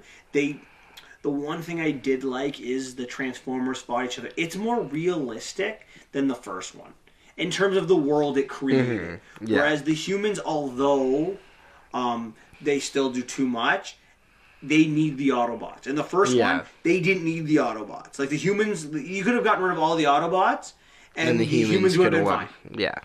In this one, if Optimus doesn't get reawakened, the humans lose. Mm-hmm. So there is a need for them, and I think that gives it a more positive aspect to it. And if it wasn't for the first movie, I think it would be better if this stood alone. Like there wasn't a 1 and there wasn't a 3. I think we wouldn't be as critical with the plot. Yeah. With the whole questions about Megatron in the first movie, it would, and even the relationship between Michaela and Sam, it wouldn't be as bad because we wouldn't have had you wouldn't have the previous. So movie. I think if I look at it on its own, I give it that up at 1 to 5 out of 10. Okay, fair enough. All right, that leads us with our last movie of the day, Dark of the Moon, Transformers: Dark of the Moon, that came out in 2011. Woo! So we're gonna start with our prologue. Until war, it was peaceful in Cybertron. So here's my question. What about the Fallen? Wasn't the whole concept of the Fallen being like the first Decepticon or did the war start with the Fallen? It may have started with the Fallen. So it's a 17,000-year-old war? In movies, it's very long. How long is the war in Cybertron? I forget. It's like millions of years or something like that. I would love to know. Like, what started the war? Did this franchise ever tell us? Well, not in this one. I know why the war started in other ones. Not this one, though.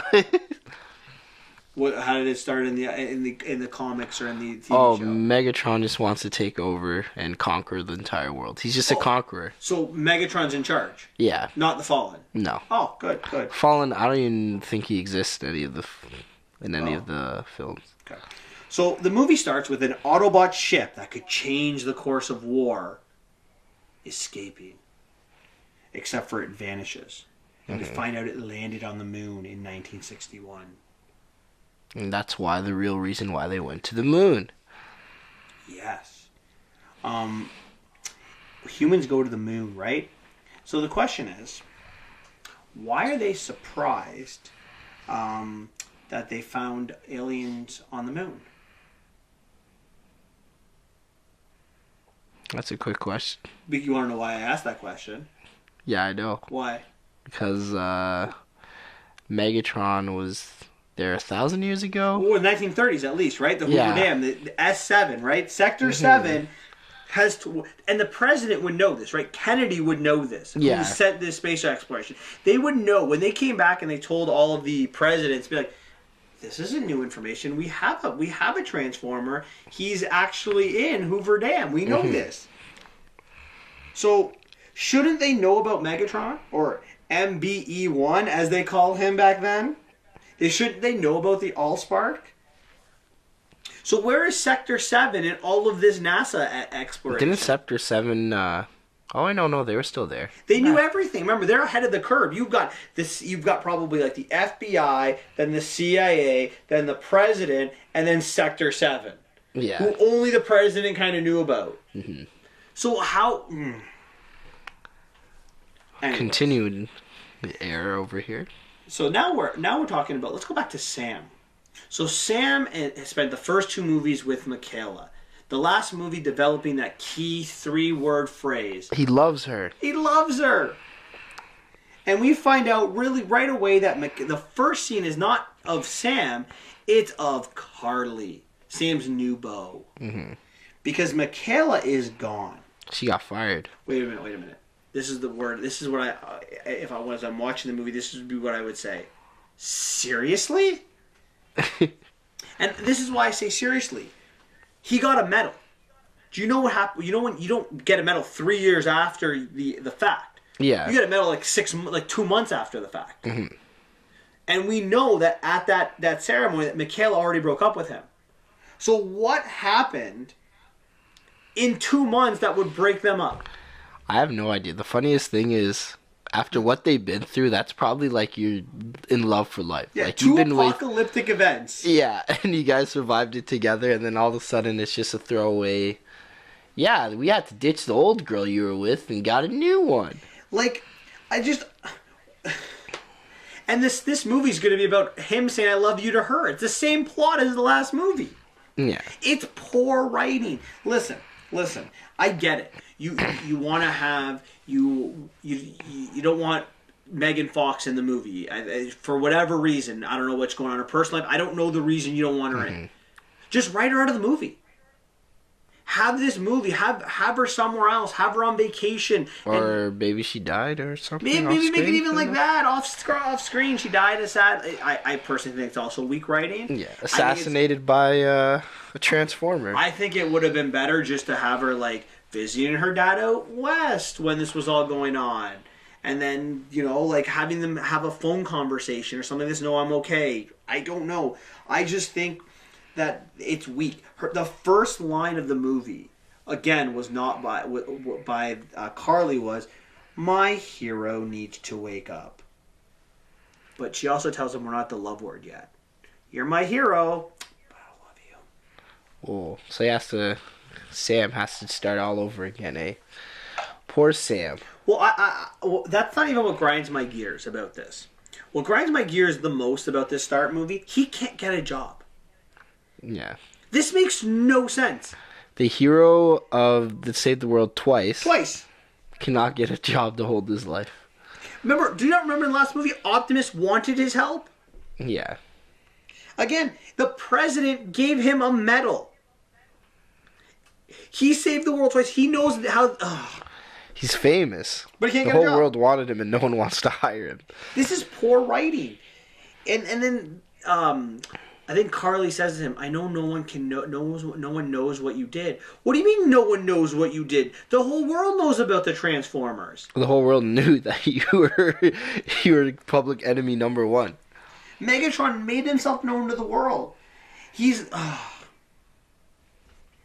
also he's not worthy of getting a job, but the government said, "Oh, you can keep these 2 Transformers in your house." One of them was from the second movie. Yeah, Megan Fox is one. Sorry, Michaela is one too. Oh boy. Also, Bumblebee, who cried when Sam wouldn't let him come to college with them. He just leaves, and we know it's not Sam. Sam wants him back. So yeah. First one wants Bumblebee. Third one wants Bumblebee. Second one, sorry Bumblebee, I'm good now. I don't need you anymore. So he just has no care for him, right? It's maybe you don't miss something until it's gone. Maybe he's going through that conflict. I think that maybe he's going through life, man. He was a teenager. It's puberty. Like lots of hormones are going through his mind. Maybe he doesn't know what's going on. Yeah, maybe. I think you're being very generous. All of the idea that we're getting to here is that Sam is abandoned. That's what the writers are trying to go with. Sam is all by himself. So we're back into Optimus, and we have now said with the Decepticons pretty much gone, that the Autobots are helping the humans from human problems, and they did a mission in Iran, and then the Ukraine. Right, they're at Chernobyl. Yeah, and at Chernobyl, which one cool thing we get to see is Optimus now with his 18-wheeler with the extension to his truck. Yeah. We've been waiting 2 movies, but we finally get to see it. That was exciting. Is Shockwave in this one? Or is that in the fourth one? That's Shockwave. Yeah, no, you're right. It's Shockwave. That's who's in Chernobyl. Shockwave. Okay. And the humans are working with the Decepticons. We find out right away, right? The one human with the part of Soundwave, the bat, the CEO guy. Yeah. No, what's the Decepticon? It's like a bird kind of thing. Oh yeah, that one. I forget his name, but yeah he's Soundwave. That's one of Soundwave's got. He had the Jaguar Transformer and the bird one, and then he had that one that's the boombox. Yeah. So I miss Soundwave. He was so cool. So humans are now working with Decepticons. We also see a piece from the ship, and Optimus is furious. and he realizes that humans are lying to him. And the humans' response to this, because when Frances McDormand's character Mirren comes, she's like, "We didn't know." Like, it's so, like, how bad writing do you need to have? I'm just saying. Of course they knew. So now they're telling Optimus that about the NASA missions. Here's all of the information. And he tells them that Sentinel Prime was creating a weapon to win the war. So Optimus is going to see this spaceship. He goes to see the spaceship. Why do they need a spaceship? They came to Earth with just themselves. Yeah, they freaking came as asteroids and smashed through it. Yeah. Whatever, though. They're in a spaceship. And then in the 5th one, Optimus flies to Cybertron, so... Oh my god, I totally forgot about that. I've only seen that one once, and I think I almost fell asleep through it. But whatever. So they go around without one, they go to the moon, they get Sentinel, they come back. Okay. Meanwhile, we meet Dylan, Patrick Dempsey's character. And we see that Sam is very jealous. We see a little love story. He's in love with her, there's no doubt, right? He wants her for the end of the world. Yeah. He's a car collector. He put in the good word to get Sam the job. We also meet Jeff Wang. Ken Jeong's, oh no. Who gives Sam all of the information before getting killed. So Sam goes to take this information to go see Lennox. Who, these guards are treating him horribly. Like, they don't know who he is. Yeah. He gets in, and, like, nothing happened at the door. Like, Bumblebee didn't come to try to fight him. It's just so awkward and poorly written. It's weird that he's at this level when he's after all he's done. But it's just, again, it's like let's forget the first two movies. Let's find little conflicts that we can have to keep the movie going, to try to keep people interested. Yeah. But it had, to me, it might keep you interested the first time you watch the movie, or if you're like, let's say you're 14 in 2011, you didn't see the first or the second one, and you're like, oh, okay. But, like, it's like they had to find a role for Shia LaBeouf. So anyway, Mirren, for instance, McDormand's character, doesn't listen. She says, "I can't trust national security to a teenager." Her words. Yeah. To the guy who saved the world twice. And she knows this. She has to know this. She knows this. Not know this. Of course, she knows everything. How stupid, how literally stupid do you have to be to have that philosophy? Especially the fact that the Transformers are linked to him and all of the issues are usually revolving around him. Yeah. And let's not forget that he was attacked by Decepticons at work. Why are we ignoring that? And that's in the middle of DC. That's not in Timbuktu. That's in the middle of DC. The Decepticons are causing issues, and it's just, oh, whatever. We're just gonna we want you out of here. We don't want to deal with you. Yeah, that's a very good question. And don't forget that a lot of characters disappeared. Like Ramon Rodriguez's character Lee Spitz is gone. Everyone's gone. Galloway's gone. They have a new person to replace him. I guess he lost his job after the fiasco. Epps just disappears. We don't know where Epps is. Yeah, Epps is just gone for now. So then we kind of meet Megatron. And now Megatron, Optimus kind of broke his skull a little bit, so he has little bugs that are trying to fix his skull in. They made him very weak, very timid. He calls himself the king of the elephants. Yeah. Soundwave tells him that the Autobots have taken the bait. Apparently they were supposed to bring Sentinel back. We don't know why. So, again, we do find out really quickly that Sentinel is actually working. Megatron's working for Sentinel. So here's my question about Megatron. You kind of made this point out already. Who is Megatron working for? In the first one, he's working for himself.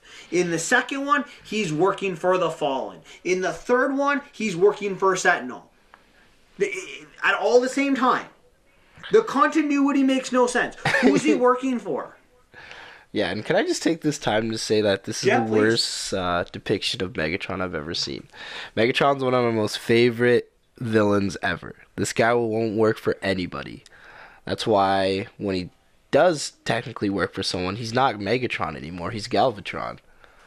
So the fact that he's working for all these people, I don't know why they decided to go this route. Like, Megatron's a pretty great character, and he doesn't need to be working for someone. That's someone more like Starscream or something like that, at least. Exactly. Why not have Megatron? The way these movies should have been written for 2 and 3, they should be Megatron's plans. They should. Yeah. The first one, it's not Megatron's plan. It's an old plan, right? Mm-hmm. Now that the Allspark's been destroyed, what is Megatron going to do? It shouldn't be about the Fallen. It should be about going back and having Transformers on Earth for thousands of years. That makes no sense.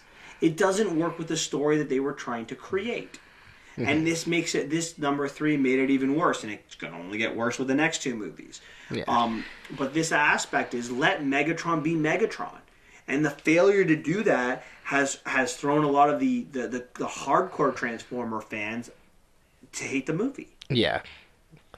That's one of the reasons, right? And the fact that all the Transformers really look the same, you can't really tell the difference between none. Most of them. Because it's like the Autobots in the first movie, the Autobots you could tell the difference, right? 100%. Then in the movies but go on, even in the Decepticons, you could tell the difference in the first movie because of the features. The helicopter had the little blades on the back. You could tell the difference between Starscream because of the shape of his body and more of like a triangle.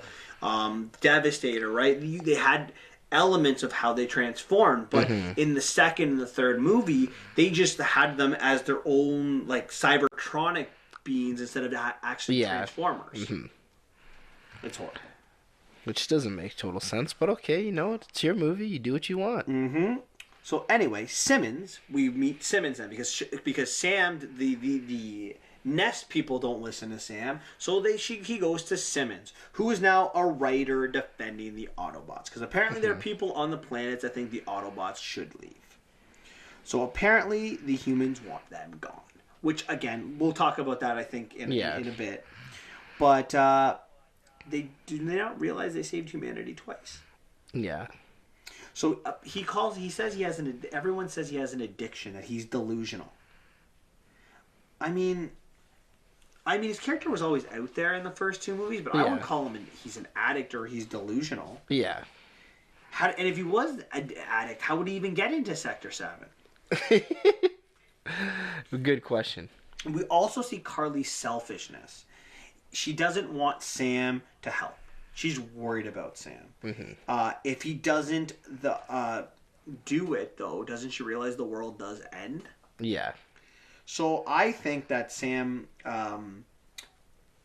is right in this situation, and I think Carly, her character is completely off base. And I get her brother died in war, but it's about saving the planet. You chose to date Sam, like that's what it comes with him, right? This idea that he has to save the planet, right? Yeah. He's it's a lot of problems. Like some characters that just like, why do you have to do what you're doing? Because someone has to do it. Yeah, someone's got to wear the mantle, otherwise the world gets destroyed. Yeah, and Sam finds out, even though he basically says goodbye to Carly, that the Decepticons have hundreds of these pieces that will work for Sentinel's weapon. Yeah. So everyone's trying to save Sentinel. There's this huge sequence in the roads of Washington where they're trying to save Sentinel, which again I don't know why they're actually, trying to kill Sentinel when he's on their same side. But yeah. So we find out Sentinel's actually been working with Megatron. So a couple questions with that. Megatron's been on Earth and frozen for 1,000 years. When was this deal made? That's true, because he was caught in 1961, right? So like how long did that ship that Sentinel Prime was on, how long ago did it leave Cybertron? Did it just float in space and happen to get to Earth after thousands of years? And why it's always Earth? That's a good question. There's nothing special about it. Exactly, why Earth? So Sentinel is free to travel back in the base in his own time and his own leisure. So why not just do it on his own? Why not keep the plan covered up? I have no idea. like they think the Decepticons are after him, so he can just go in on his own. Why does he have to kill his Autobots? Because he doesn't care. But then when he lets That's style over substance. he lets Optimus leave when he initially turns the gate and all the Decepticons in. Sentinel goes to Optimus, "I'll let you live now, but you killed Ironhide." Like, yeah, you might as well let Ironhide live and kill Optimus if you're really thinking about from a strategic point of view. But and where's Optimus when all this is going on? Again, this goes to the thing that we've been saying, that the Transformers are, unless they're on screen, they're just not there. Yeah, they're just sitting in the back. Yeah. You don't know where they are. So there's this huge problem now, right? Ironhide's dead. Like, a lot of this Washington base has been destroyed. Sam is now involved.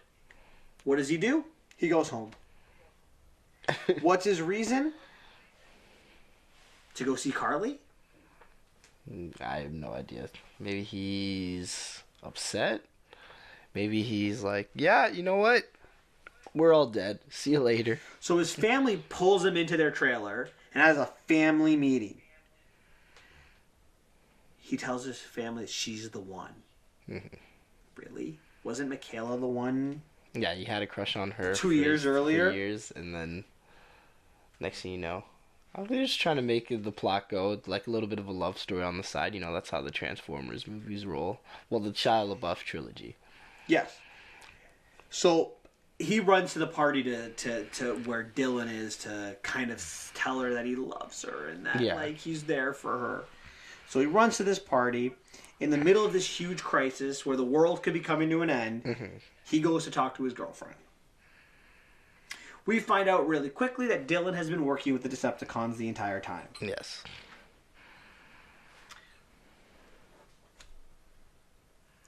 We also find out that there were 2 Decepticons that came back from the moon. That's why they stopped sending people to the moon in 1972. Soundwave and the whatever bird thing was. The bird guy, yeah. So Birdman. Yeah. Wasn't this ship that Sentinel on an Autobot ship? Yes. So why were there 2 Decepticons on that ship? Well, remember he was defecting, so they were stowed away. Oh, they were stowed away. Okay. Fair enough. Maybe they found out. That's actually believable. I can actually accept that. Maybe they found out and then they got into a fight and that's why they crashed. Who knows? No, remember got shot on Cybertron. Oh. Right at the beginning of the movie, it got shot. And they just crashed all the way to freaking... Yeah, so everyone died on the ship except for the Sentinels and the Decepticons. Okay. So, they are going to make Sam a spy for the Autobots. Also, Soundwave, he was in number 2. Yeah. How did that work out? Like, if he's playing this long game with Sentinel, why is he helping the Fallen? I have no idea. Why didn't he just... Why does he tell the Fallen to heal Sentinel? Or, like, restore him? Because he knows where he is. But they're going to make Sam a spy, right? They put the watch on him. You have to find out Optimus's plans. Which I want to know, if they were planning on killing Optimus in the spaceship, why didn't Sentinel just kill him when he had the opportunity? Yeah. Like, if they were going to kill him anyway, what does it matter? It seems to me like they were just trying to find a role for Sam. Like they fired Megan Fox, but they still wanted Sam Witwicky in the movie, so they had to find a role for him. And they didn't know what to do with him. Yeah. Or like, so let's bring a new girl. Let's make him a spy. Let's make him need a job. Let's find a story arc for him. Now his job is to turn on Optimus. What's the good old Witwicky motto? No sacrifice, no victory. So doesn't he just go against his own model? Like, I understand that he wants his girlfriend to live. Yeah. But isn't the whole concept that, like, you got to sacrifice one person to save billions? Yeah. But he's in love. Oh, he's in love. That's true. But Captain America wouldn't do that. We know after the last movie that that his love could only last a couple of months. Yeah, and then it's over. So, anyway. Megatron and Sentinel, they kind of meet. We kind of see them together, right? Megatron blows up the Lincoln Memorial so he can sit in Lincoln's chair. Mm-hmm. And we find out that Sentinel Prime was supposed to meet Megatron on Earth 1,000 years ago. But wasn't the reason that Megatron was going to Earth To get the Allspark? Yeah. Okay. And then wasn't the next reason to go on Earth to help the Fallen? Yep. Okay, just so we're clear. So... And then the third reason is to do his other plans. So what we're seeing here is Megatron just loves to make deals, and if we've seen anything from like Survivors, sometimes it backs up with you. It's all his many alliances, you know? That's what's going on. Apparently. So then why, he got voted off the island. You've also brought this up. Why Earth? I have no idea. And now, like, for Sentinel, right? Sentinel, the reason he wants to create this plan is because he wants us to end this war, right? Yeah. But isn't the war over? Haven't the Autobots won it? The Decepticons are pretty much all dead. Yeah. The Fallen's dead. Megatron's a shadow of himself. There's, like, little bits of Decepticons here and there, but they're pretty much all gone. No, obviously, clearly the war's not over. There's 2 more movies after this. Sentinel Prime knows, like, this is going to make a lot of movies, money, so as long as we're getting money, this war is going on. I just don't understand why Sentinel doesn't stick with the Autobots. And even still, let's say I guess we get the answer to The only this way next. to end the war is to betray the other side. Yeah, apparently. And why Earth? Why not another planet with no life? Like, why not to recreate Cybertron? Like, I just don't understand it. And why not bring Autobots back? Then, even if you want to take over Earth, bring back the Autobots. Yeah. What? Because they won't agree with you? I mean, why continue the war if you're Sentinel? It doesn't make any sense. But anyway, Sentinel opens the bridges. Dozens of Decepticons come to Earth. He has an opportunity to kill Optimus. Doesn't take it. And then Sentinel gives a message to Earth. And he says he will leave after he takes the resources under one condition. And what is that one condition, Xavier? And Autobots get sent home. Yeah, the Autobots have to leave. That's, again. Really? Are humans that dumb? Yeah. Negotiated with terrorists. How did it go for the last movie? Pretty good, you know? So you trust the people that once tried to eliminate the entire world, that have turned on you before, and you're going to trust them. Or you could trust the people that have been defending you for the last 4 years. No. I think trusting people that, you know, have a track record to betray you is the much better option. Yeah, no, absolutely. That's exactly what you do. Like, if you got the enemies, like, you just side with them. Why would we side with the good guys? There's no point. That's clearly wrong. Absolutely. You got to think backwards to go forwards. So the government agrees to exile the Autobots. It makes no sense. At this moment, at that moment for me, the moment they decide to eliminate the Autobots or get rid of, like, send them away, the movie's over. I am now tapping out. I'm done with this movie. See you later. The funny thing is that every movie, like, except for the first one, the Autobots are seen as bad for some reason, even though time and time again they're proven that they should probably stick with the Autobots. I'm not quite sure why. I don't get it. Humans, the Autobots are the humans' only hope. They're not seen as that, clearly. It's ridiculous. So, they go to this, I guess, Cape Canaveral, or wherever this place is, where they're going to send the Autobots away. Mm-hmm. Sam completes his mission. He's wearing this watch. Somehow they let him in with this watch. They don't check up. They don't ask where his girlfriend is. Nothing. They just... He acts weird. He's jumping over tables. But, no worries. You do you, Sam. So, we meet Epps. Epps has retired from the Air Force. Mm-hmm. So, why? Well, clearly we're going to find out, right? He's the reason why Sam gets back to Chicago, right? That they had to leave him here, a character we knew, to bring him back to Chicago. Yes. So we had to retire him. Again, you know what that is? Poor freaking writing. Simmons, military, Sam are the only smart people on the planet. That's it. The government, anyone else, dumb. And it's funny. It's when Simmons, in the first movie, Simmons is the idiot. Yeah. But he leaves the government, and guess what? He gets smarter. How does this work? What does this say about our society where we accept this from our government? And you know what the great thing about Optimus is? He knows it's his fault. He admits it. I trusted the wrong person. Yeah. I told humans they could trust Sentinel. I was wrong. Mm-hmm. So, and he's going to leave. He Yeah, calls his friend. He calls Sam his friend, but again, won't get him a job. Why? Well, would you get me a job? I'm your friend. Can I work at your job? Well, unfortunately, you have to have a teaching degree to work at my job. But if you did, I would 100% put a good word in for you. Oh, okay. All right. Fair enough. And this is the thing. If I was the Prime Minister of Canada, I would find a job for you. It might not be running the country. I might not make you the minister or the secretary or minister of state, but or defense. But I could find a job for you, an assistant to me, for example. Fair enough. You got a marketing degree. I could find something in marketing for you. Jesus.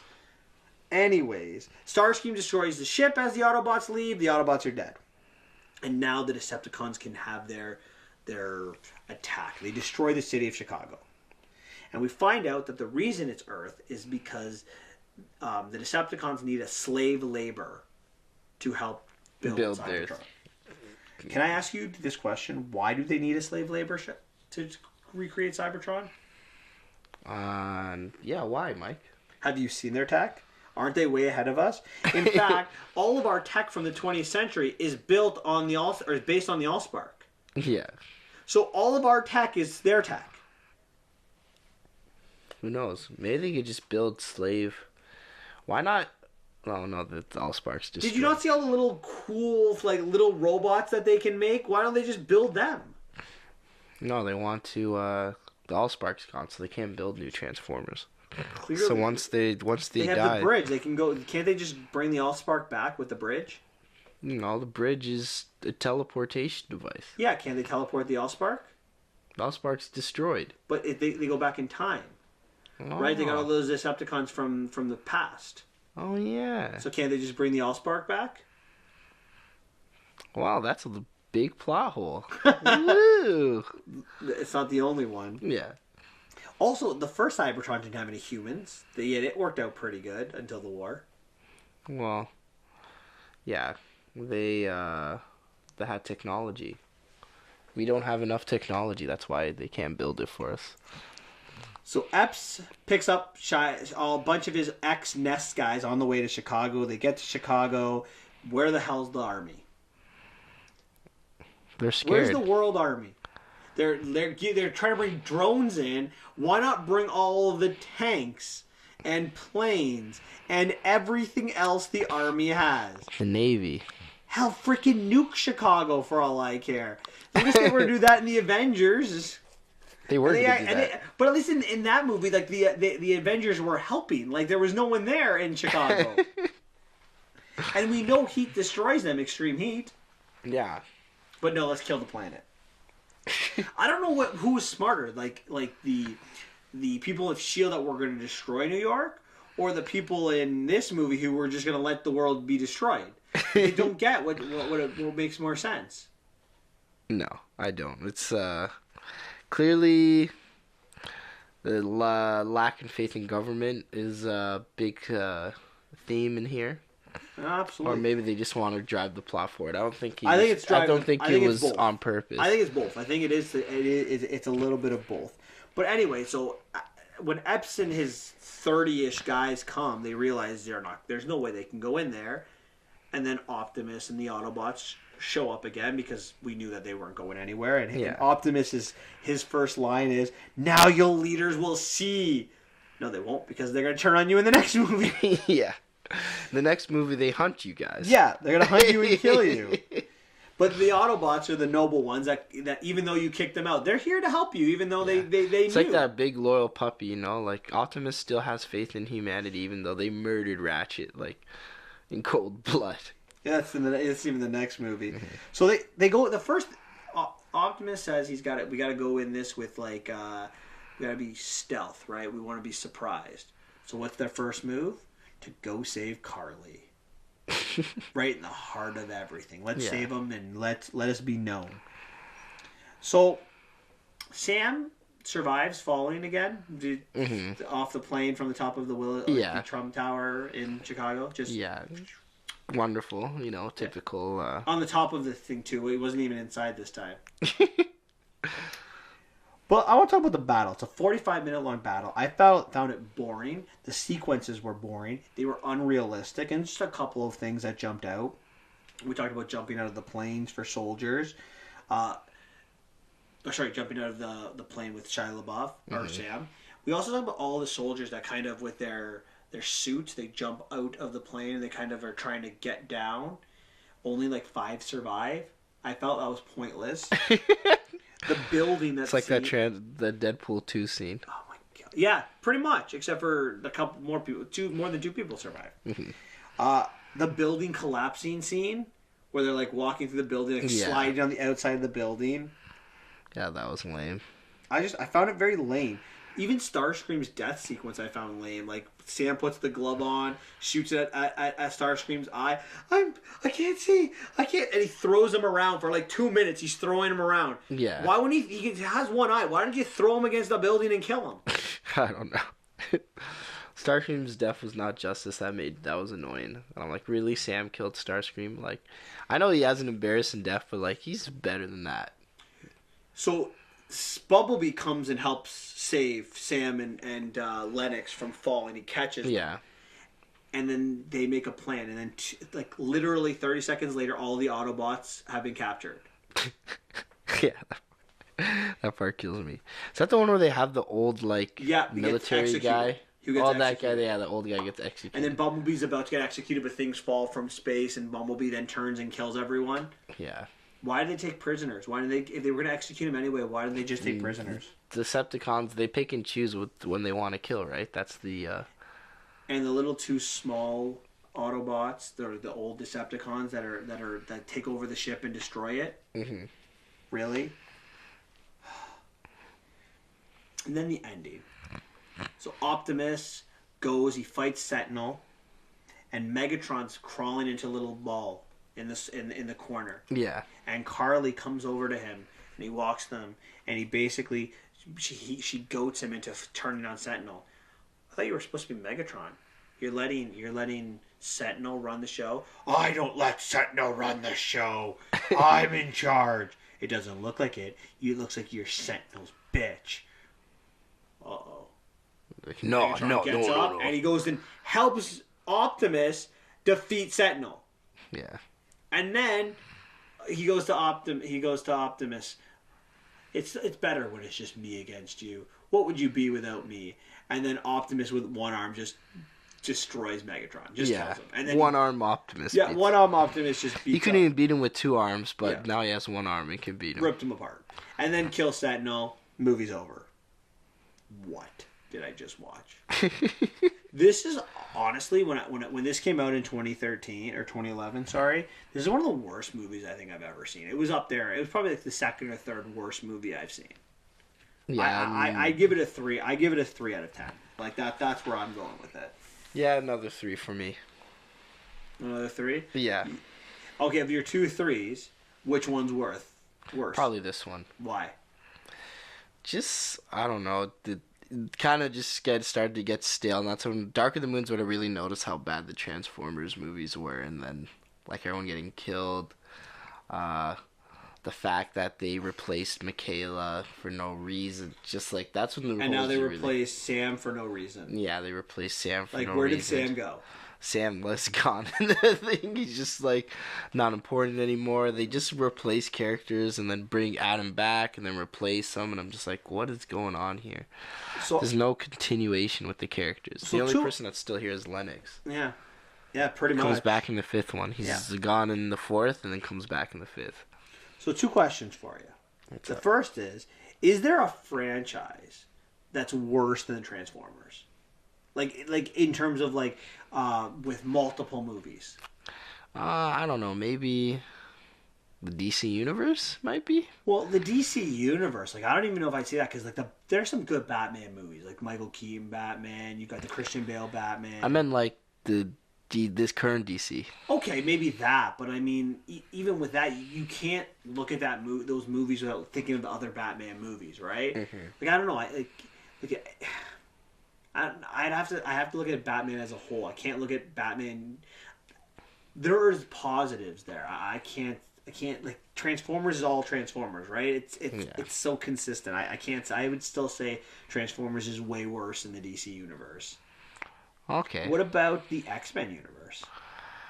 I wouldn't say the X-Men universe. Their biggest problem is the timeline's really out of whack. You know, like the Charles Xavier and like the newest movie is going to be set in the 90s where Charles and Xavier and Magneto still look like they're 40 and in I think the modern one's set in 99, so they're supposed to look like super old in like 7 years. I don't know what happens there.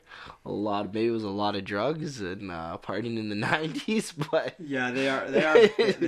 But they're positive. Like I really like the first X-Men movie. Yeah. I like the second X-Men movie. I like the Deadpools. Yeah, the universe isn't total. There's still some positives. I can't find a redeeming quality to The only thing this is like it just makes a lot of money. Yeah. Like I like the score of the first movie. Mm-hmm. I really like the score, and they've got comedic moments. I like how they Sam's character is. Yeah, I like Sam's character is a positive. Like he's actually an interesting character, and he's very witty and has a lot of very good sarcasm. But yeah, I think Transformers might take it. Maybe Power Rangers if they get a sequel. Any about the way it was shot about Transformers that you didn't like? Oh my goodness, that's good thing I forgot you brought. Good thing you brought that up.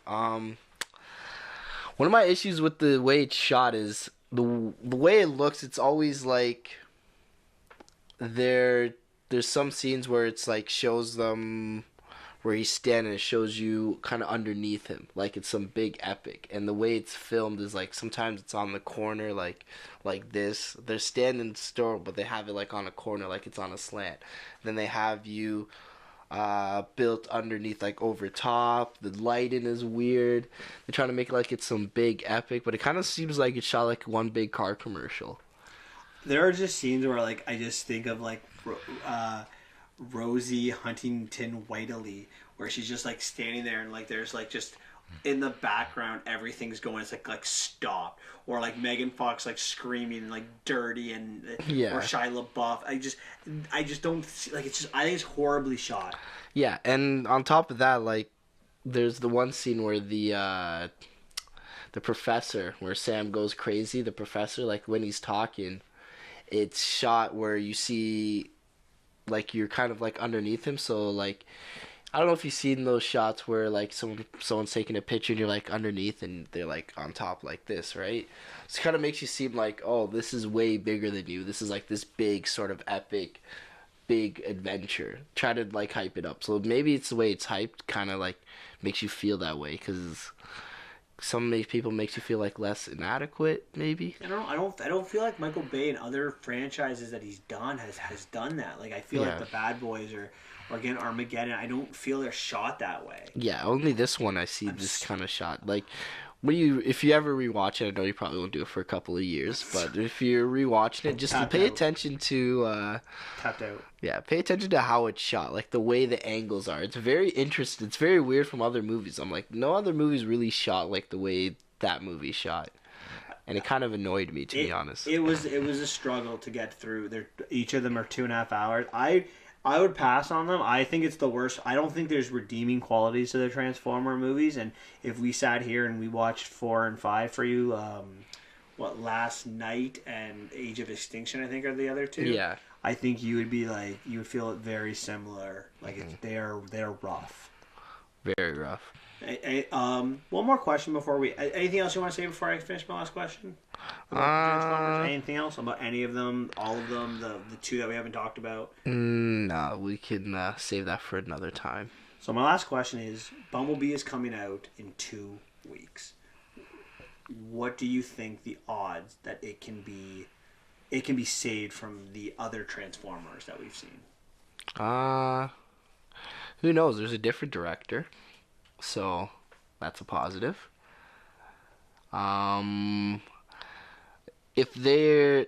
I don't know if they're trying to reboot the series. If this is a reboot, then maybe it could save it. But I have doubts. If it's a reboot, it's too soon, first of all. Mm-hmm. And second of all, it's not going to... Yeah. You can't just pretend other movies don't exist it just doesn't work for me. Like, you have to stick with I know the continuity is already destroyed, but you gotta try to stick to at least somewhat of it. And I have a feeling they're going to fail on many accounts on this. Prequels normally always fail when it comes to things like this. Yeah, especially when the way it's shot already is a little bit messed up. Like, he was a Camaro, 1970s like Camaro or 60s Camaro in the first movie, and now in the 80s he's a Beetle. So I don't know how they're gonna get away with see. that one. Well, I'll be watching it. And I imagine you're gonna be coming with me to see it. So we'll tell you all about it in a couple of weeks. All right, perfect. That's it on our Transformers. That's it from the vault.